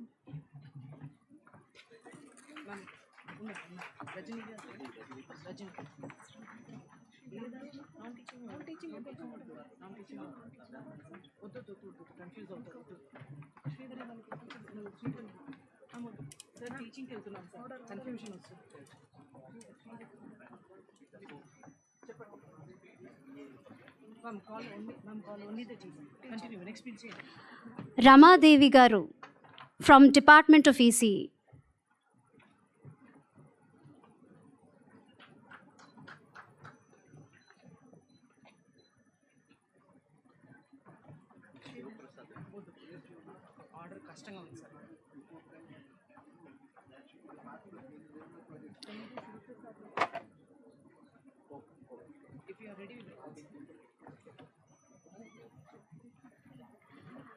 Dr. B. Satyanarayan Garu, Department of Mechanical Engineering.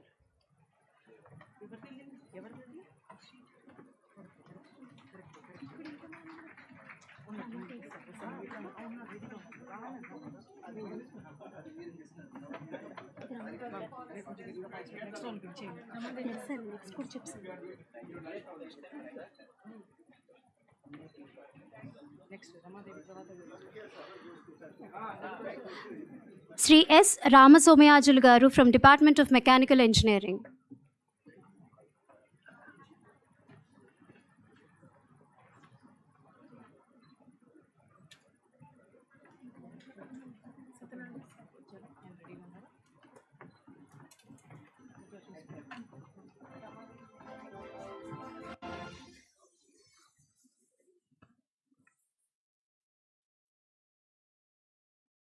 Dr. S. Nagini from the Department of CSE.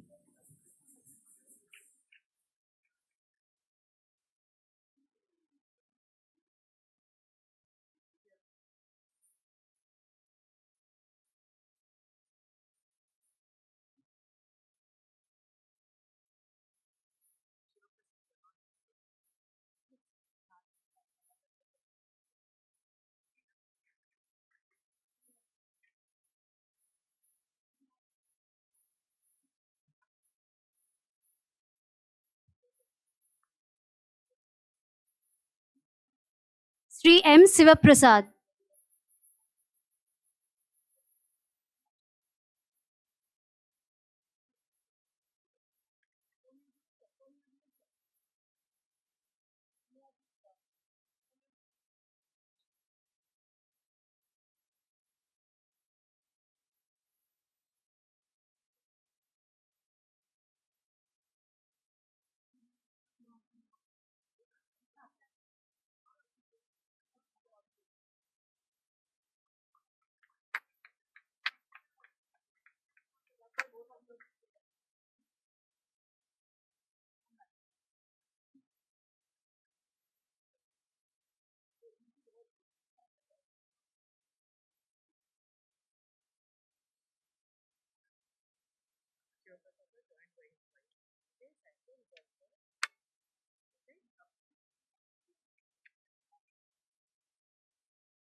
Sri M. Shivaprasad Garu, joined by his wife, who is also a member of VNR VJIET family.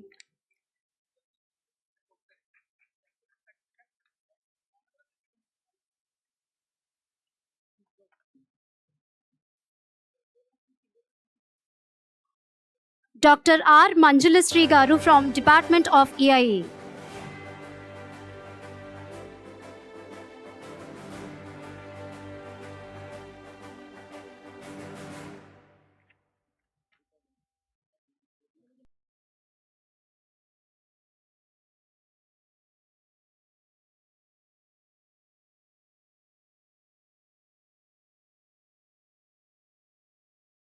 Sailaja Cherkuri Garu.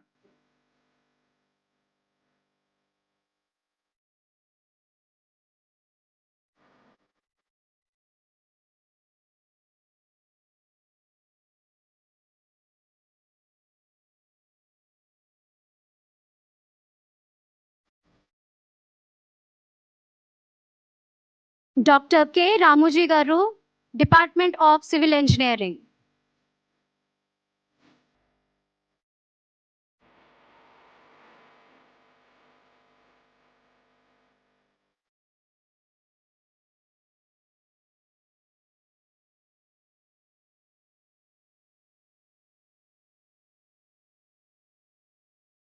Dr. V. Ramesh Babu Garu, Department of EEE.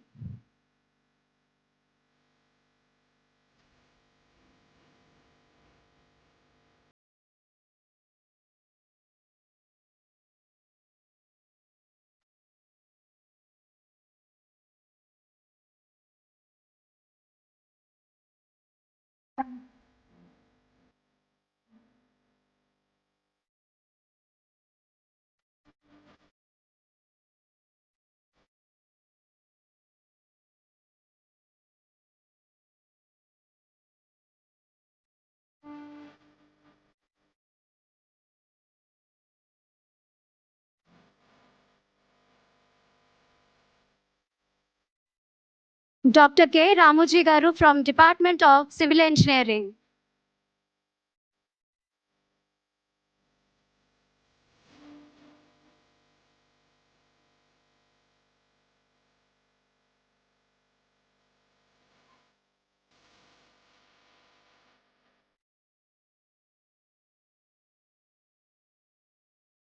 Dr. V. Ramesh Babu Garu from Department of EEE.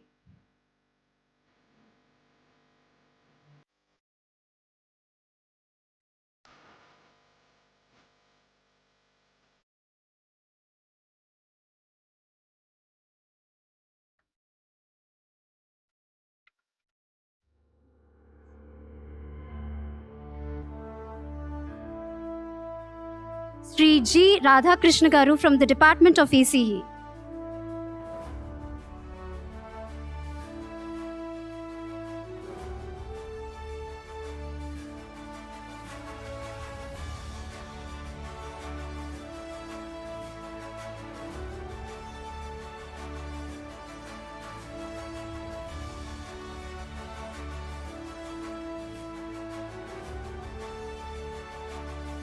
Sri G. Narasimha.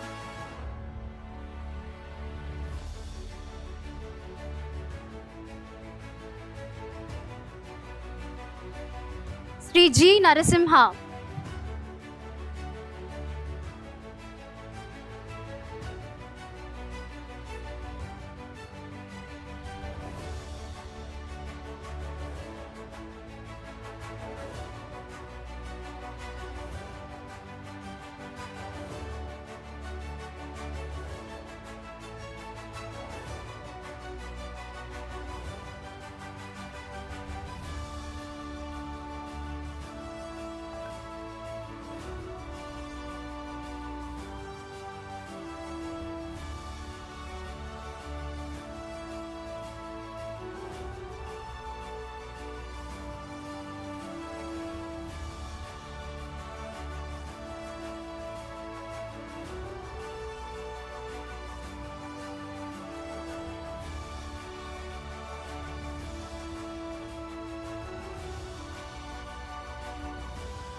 Doctor Saraswati గారి పిఏకి heart అటాక్తో hospital admit అయ్యారు. అందుకని he wants to rush to the hospital.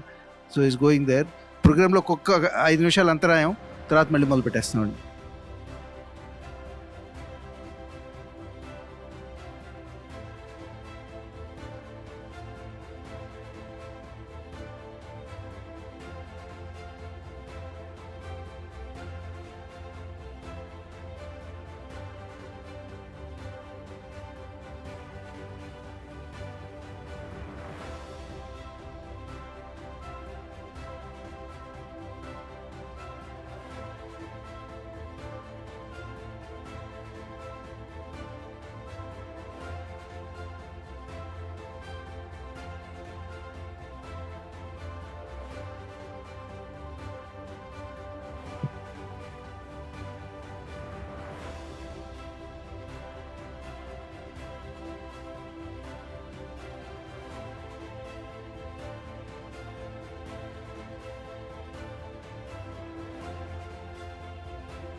Sri A. Srinivas Garu.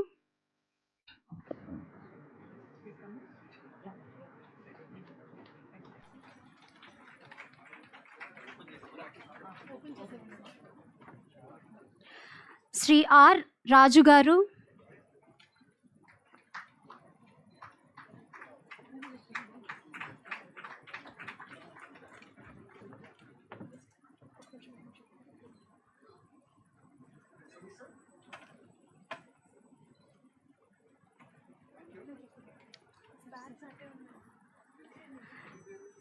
Sri L.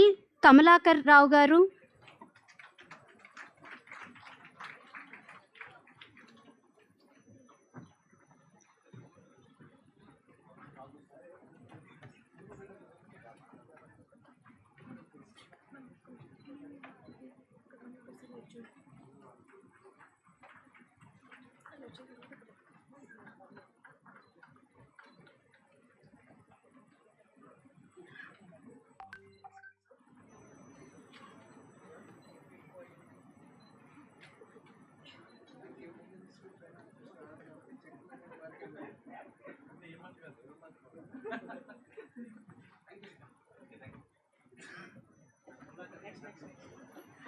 Sri E. Srinivasachari Garu.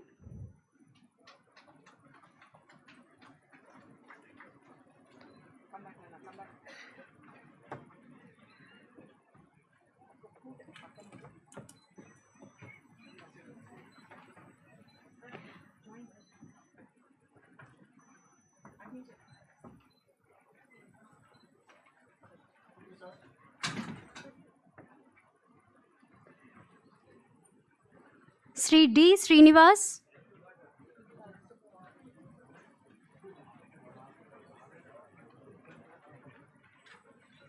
We are looking for 100.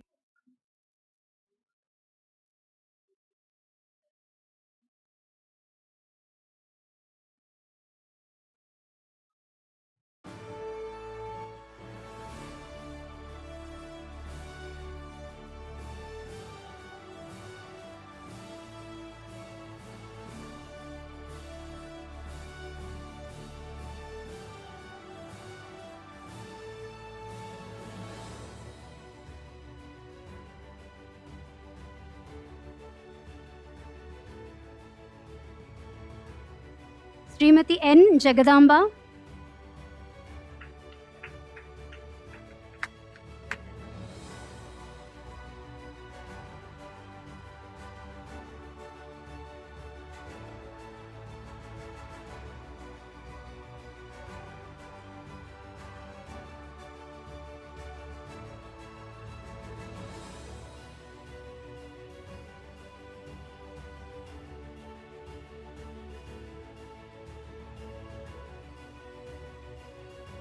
Sri J. Sambasivarao Garu.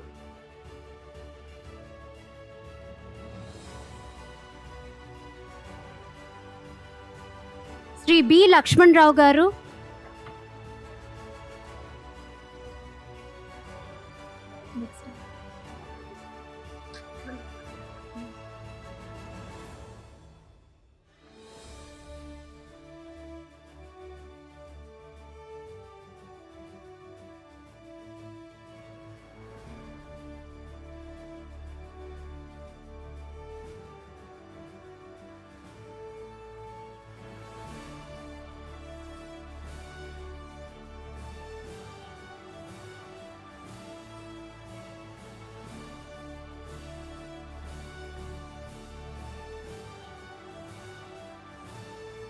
Sri A. Durgesh.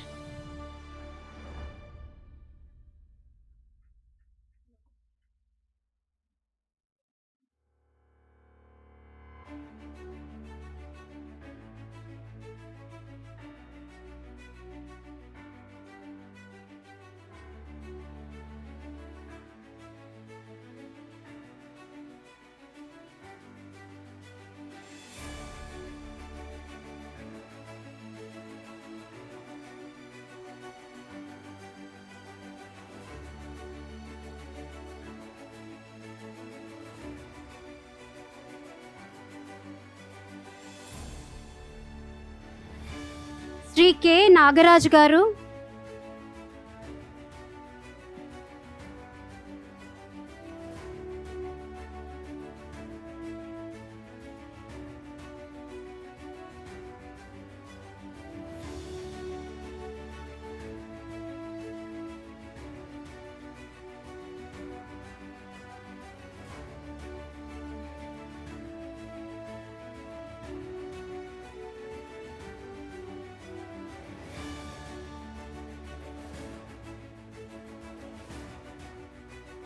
Shri B Shivaji గారు,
శ్రీ వి గోపాలకృష్ణ గారు,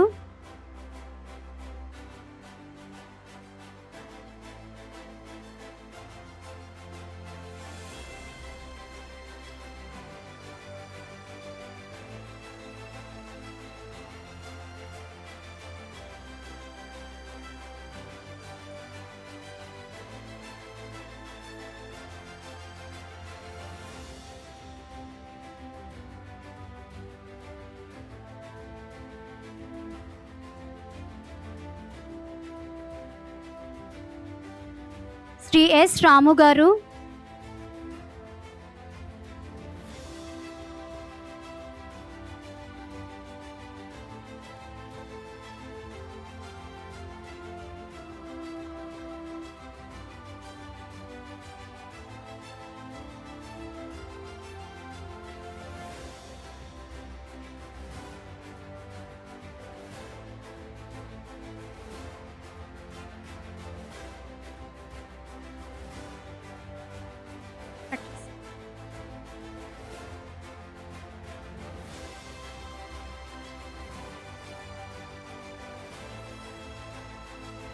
శ్రీ వి మురళీకృష్ణ గారు,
శ్రీ వి వెంకట నాగమల్లేశ్వరి గారు,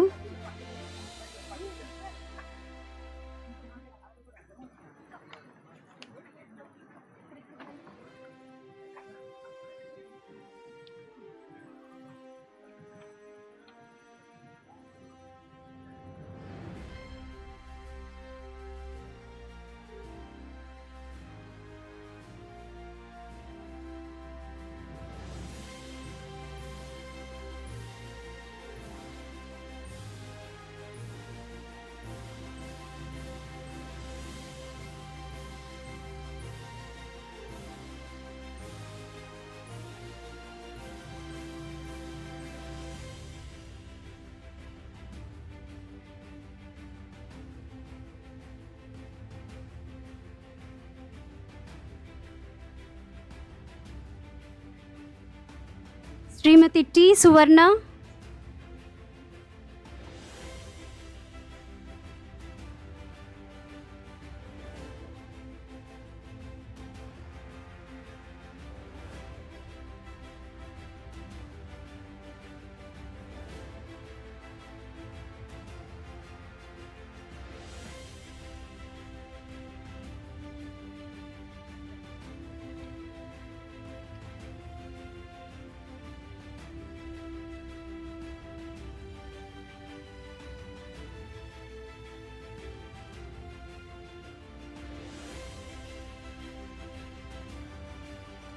Sri A. Narsingarao.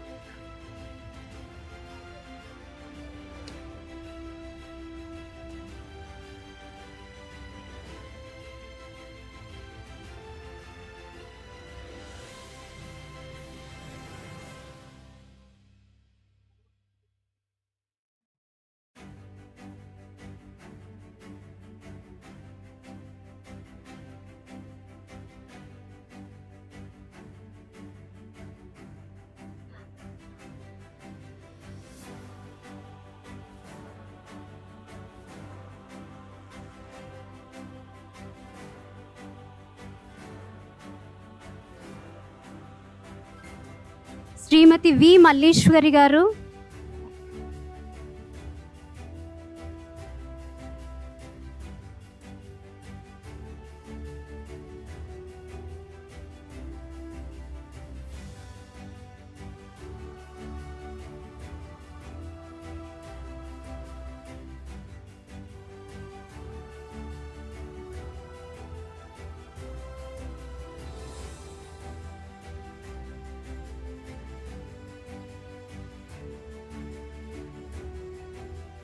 Shri ఎం నరసింహ గారు.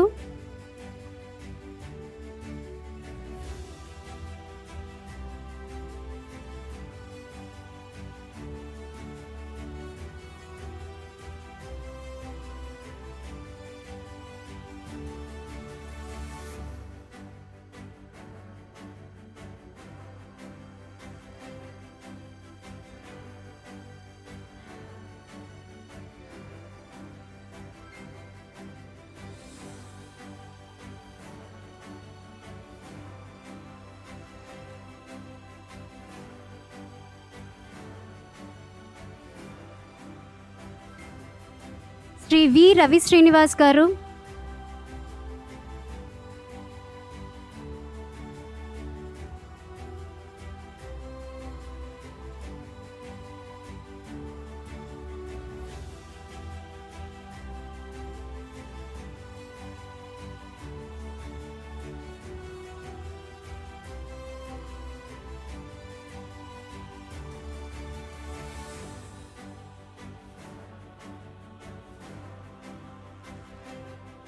శ్రీమతి K Joshna రాణి గారు.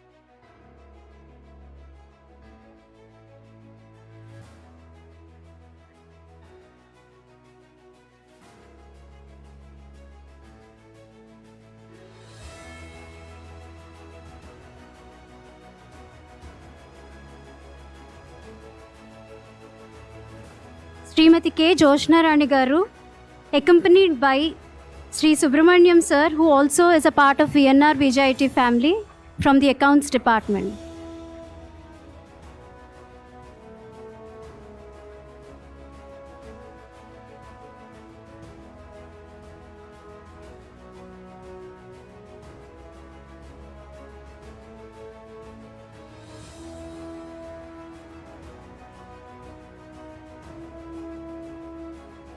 Srimati Y. Anuradha Garu.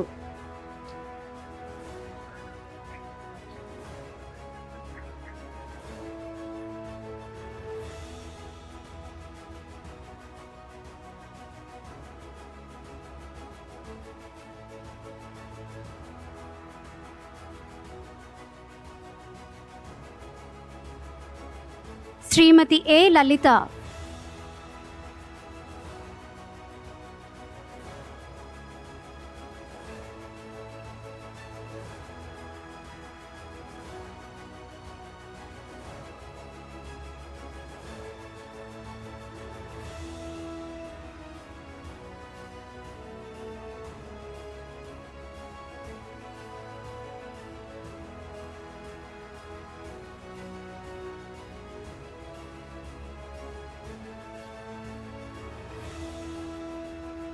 Srimati VVVS Lakshmi Garu.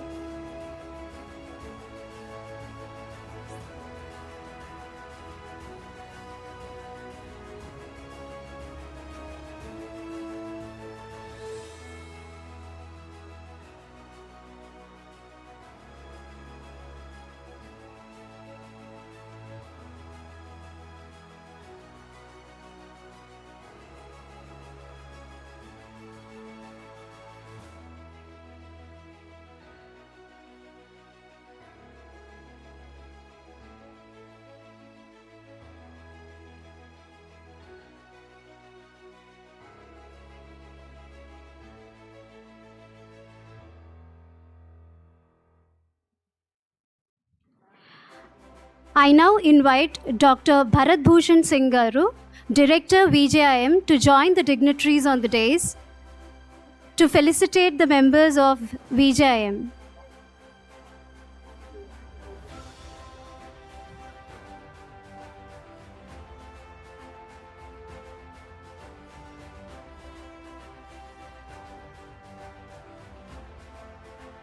Sri S. Surjan Singh from VJIM.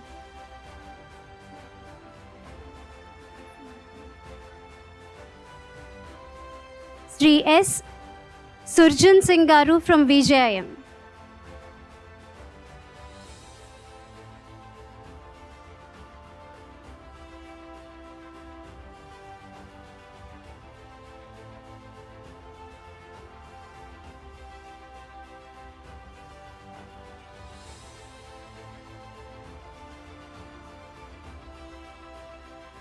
Srimati P.B. Kantasri from VJIM.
Thank you, everyone. A huge round of applause for all the awardees.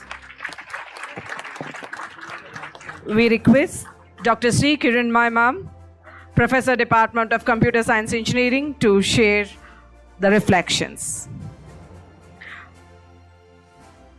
As we are all very hungry, we are cutting short our reflection session. So I request, Director Sir says we will collect it later.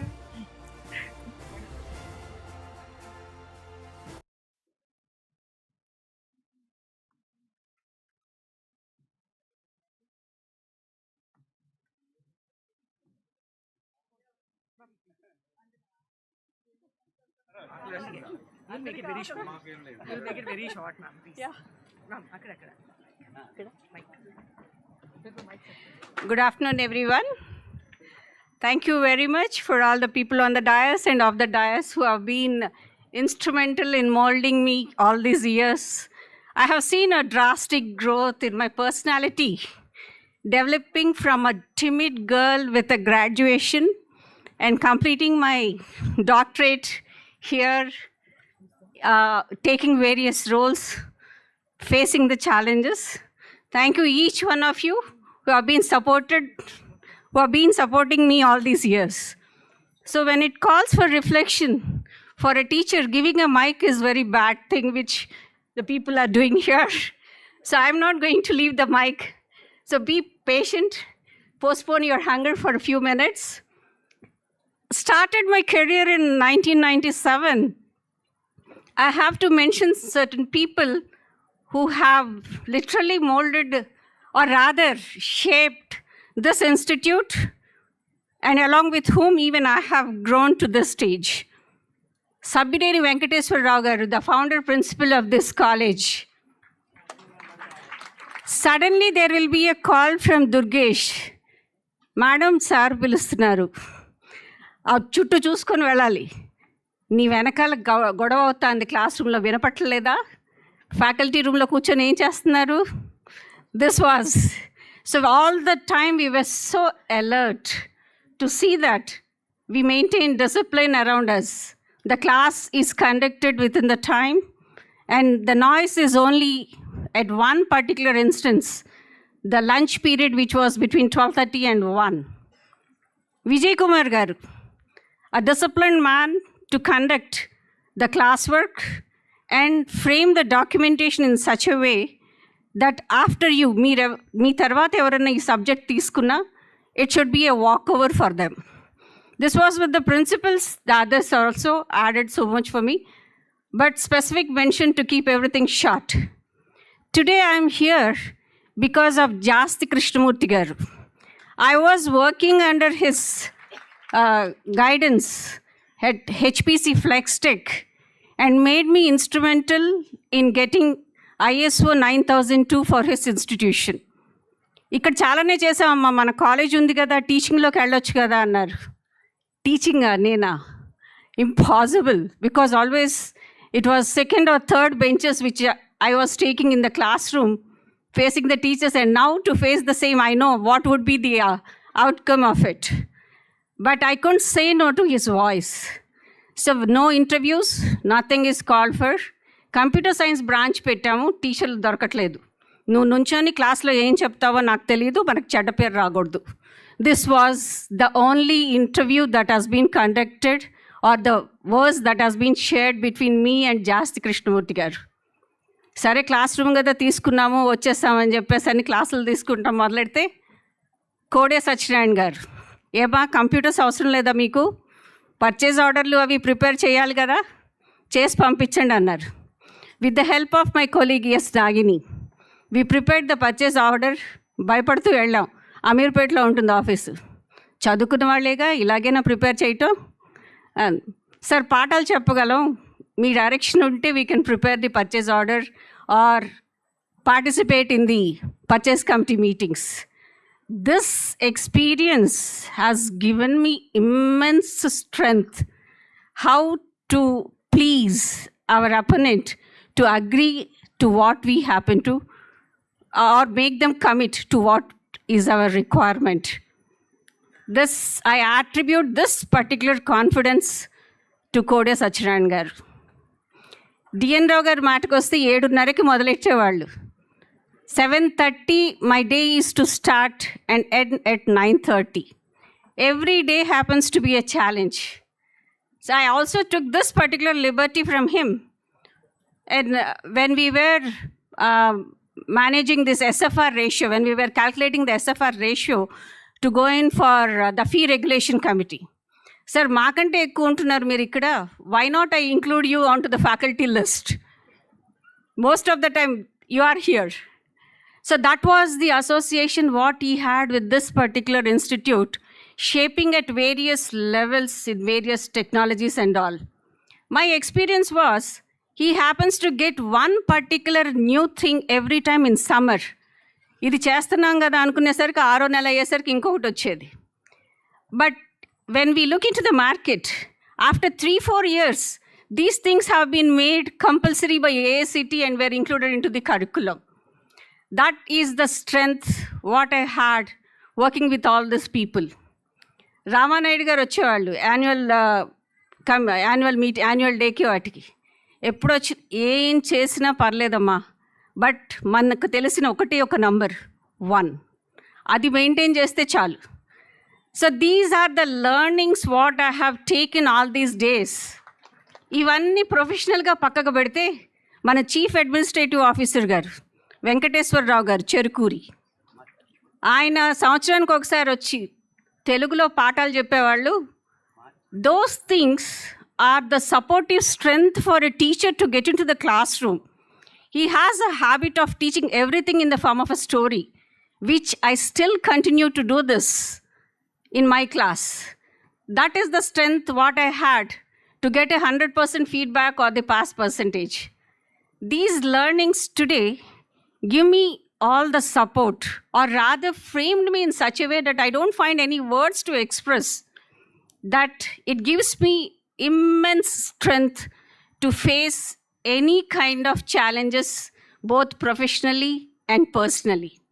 So on this stage, I request everyone, VNR VJIET is a platform which will give you so many opportunities to grow.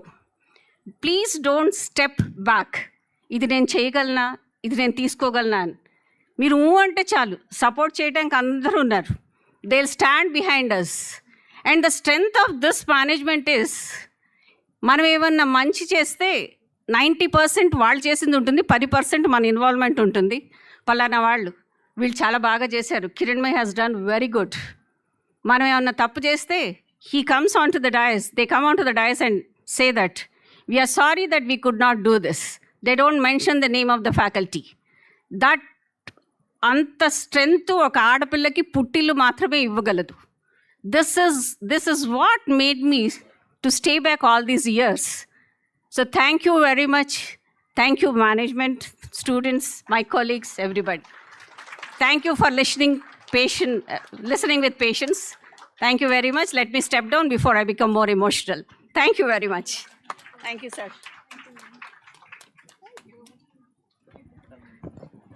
May I request Shiv Prasad sir to share his reflections?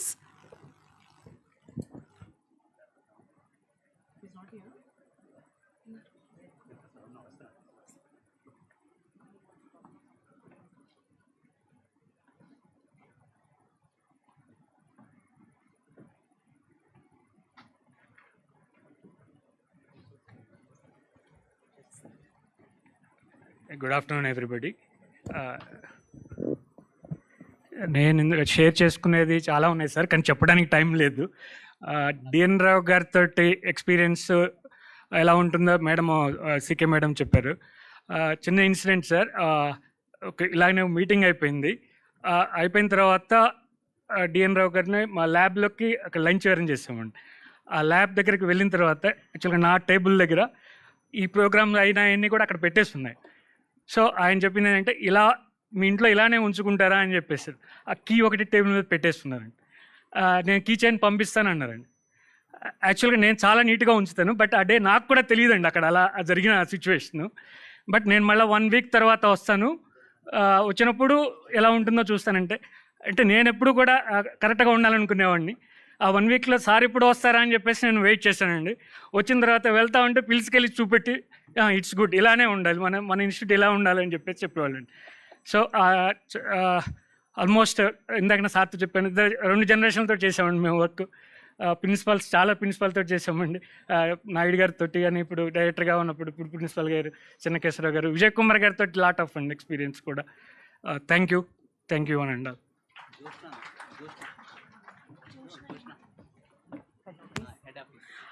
I request Josna ma'am from head office.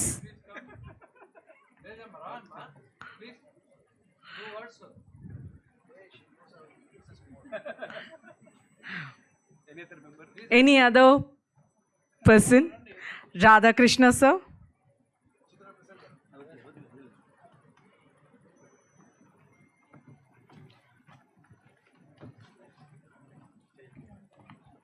Conclude briefly. పెద్దలందరికీ నమస్కారం. మొత్తం 25 ఏళ్ళు పనిచేశాను కాలేజీలో. First 10 years it is more than homely. 2:45 అవగానే కాఫీకి వెళ్ళడం, school నుంచి పాట వినిపిస్తూ ఉంటుంది, సాయి మంగళం అనే పాట. సో కాలేజీలో ఏం జరుగుతున్నాయి ఏమి, even in our grandfather's house it would not have been happened. So much liberty was not there. Then last 15 years coming to PhD, I had only one goal, international recognition. I had no other targets, only international recognition. I achieved it. Last year I was invited for a felicitation at Netherlands. Before last year I was invited to Greek. I could not go there. But I feel that I achieved more than what I wanted here. Thank you very much. Thank you, Radhakrishna sir. Srinivas Gupta sir would like to speak.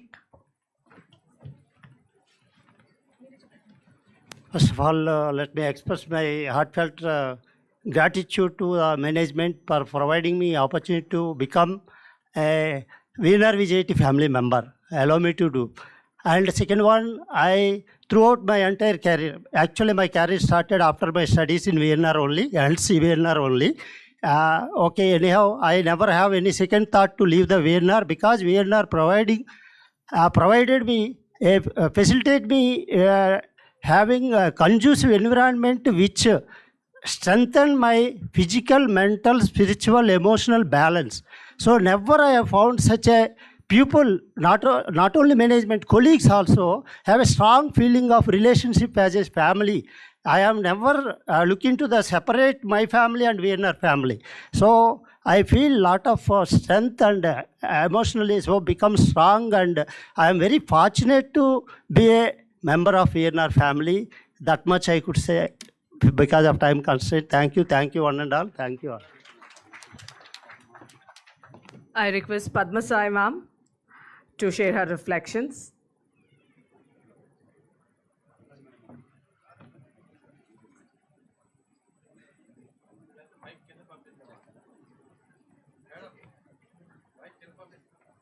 Ma'am will come, sir.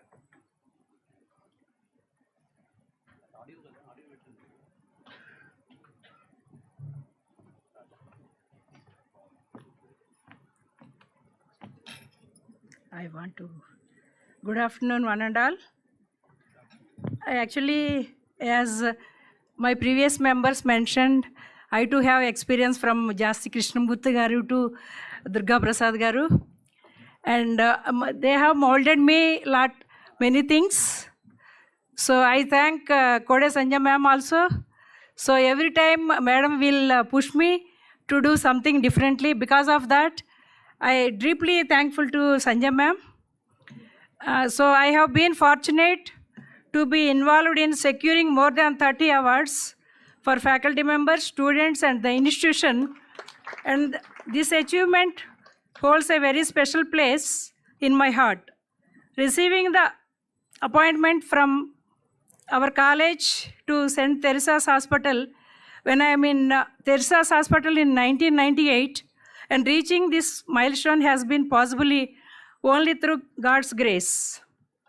I accept this recognition and deep humility and gratitude. VNR VJIET has been more than just a workplace for me. It has truly been my second home. These 25 years have been filled with challenges, achievements, friendships, and countless memorable moments. I sincerely thank the management for their trust, my colleagues for their constant support, my students who gave true meaning to my efforts, and my family members whose sacrifices made this journey possible. I would like to request all my colleagues to work with commitment and uphold the values of VIGNANA JYOTHI. Let us not work only for the increments, but work wholeheartedly for our students. Success and recognition will naturally follow. This recognition touches my heart deeply, and I will always remain proud to be part of the VIGNANA JYOTHI family. Thank you for this unforgettable moment. Thank you all. Thank you, sir. Thank you, ma'am. Dr. K. Anuradha Garu, Professor Department of EEE, has sent a video, so we'll just watch the AV. Respected dignitaries on the dais and off the dais, my dear colleague friends, a pleasant day to all of you. Though I am far away, my heart is truly with all of you at these special moments.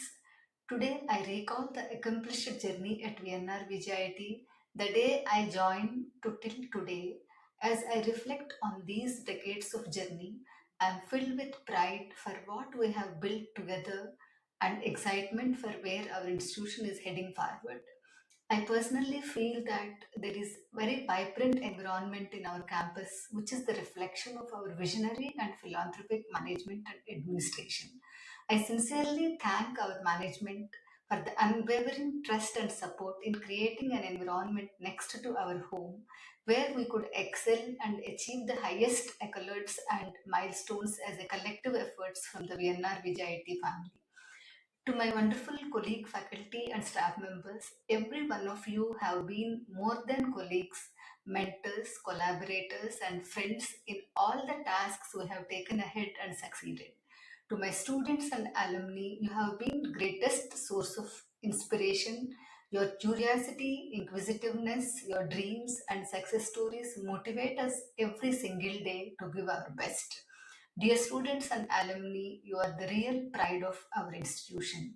Here at VNR VJIT, together we didn't just meet the institutional goals, but we created a legacy of excellence for continued generations ahead. I am honored and humbled to be part of this remarkable journey with the wonderful support from my family. Thank you for everything.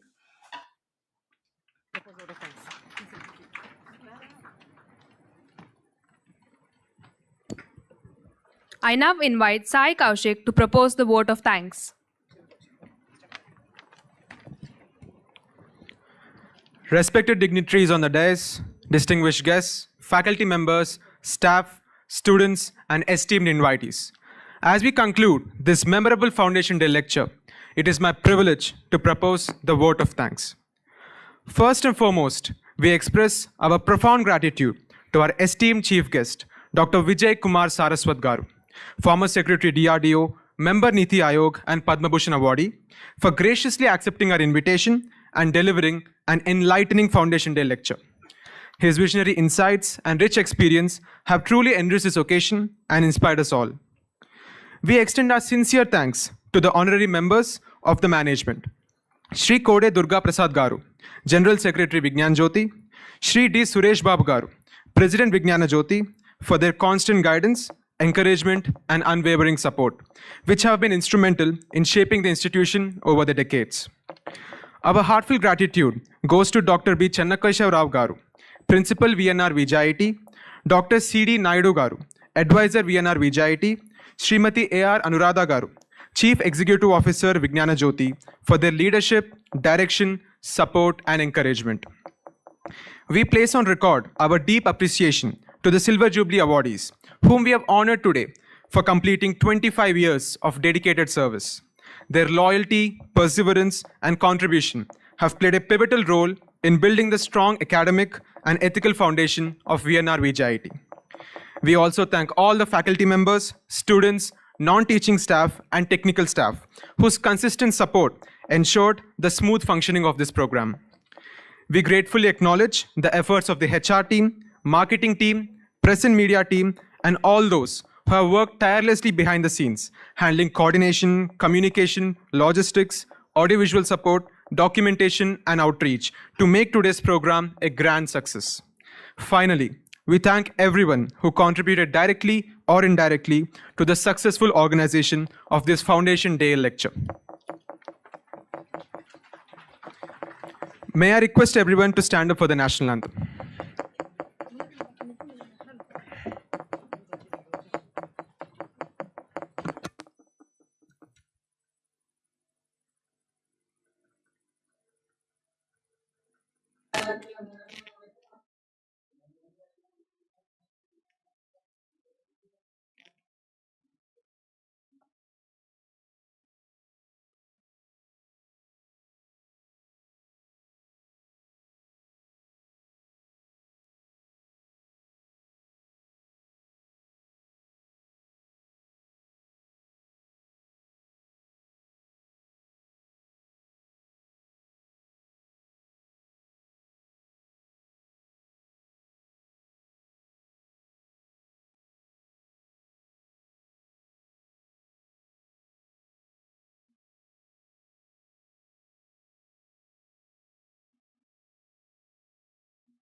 We request everyone to join us for lunch. Lunch pavilion.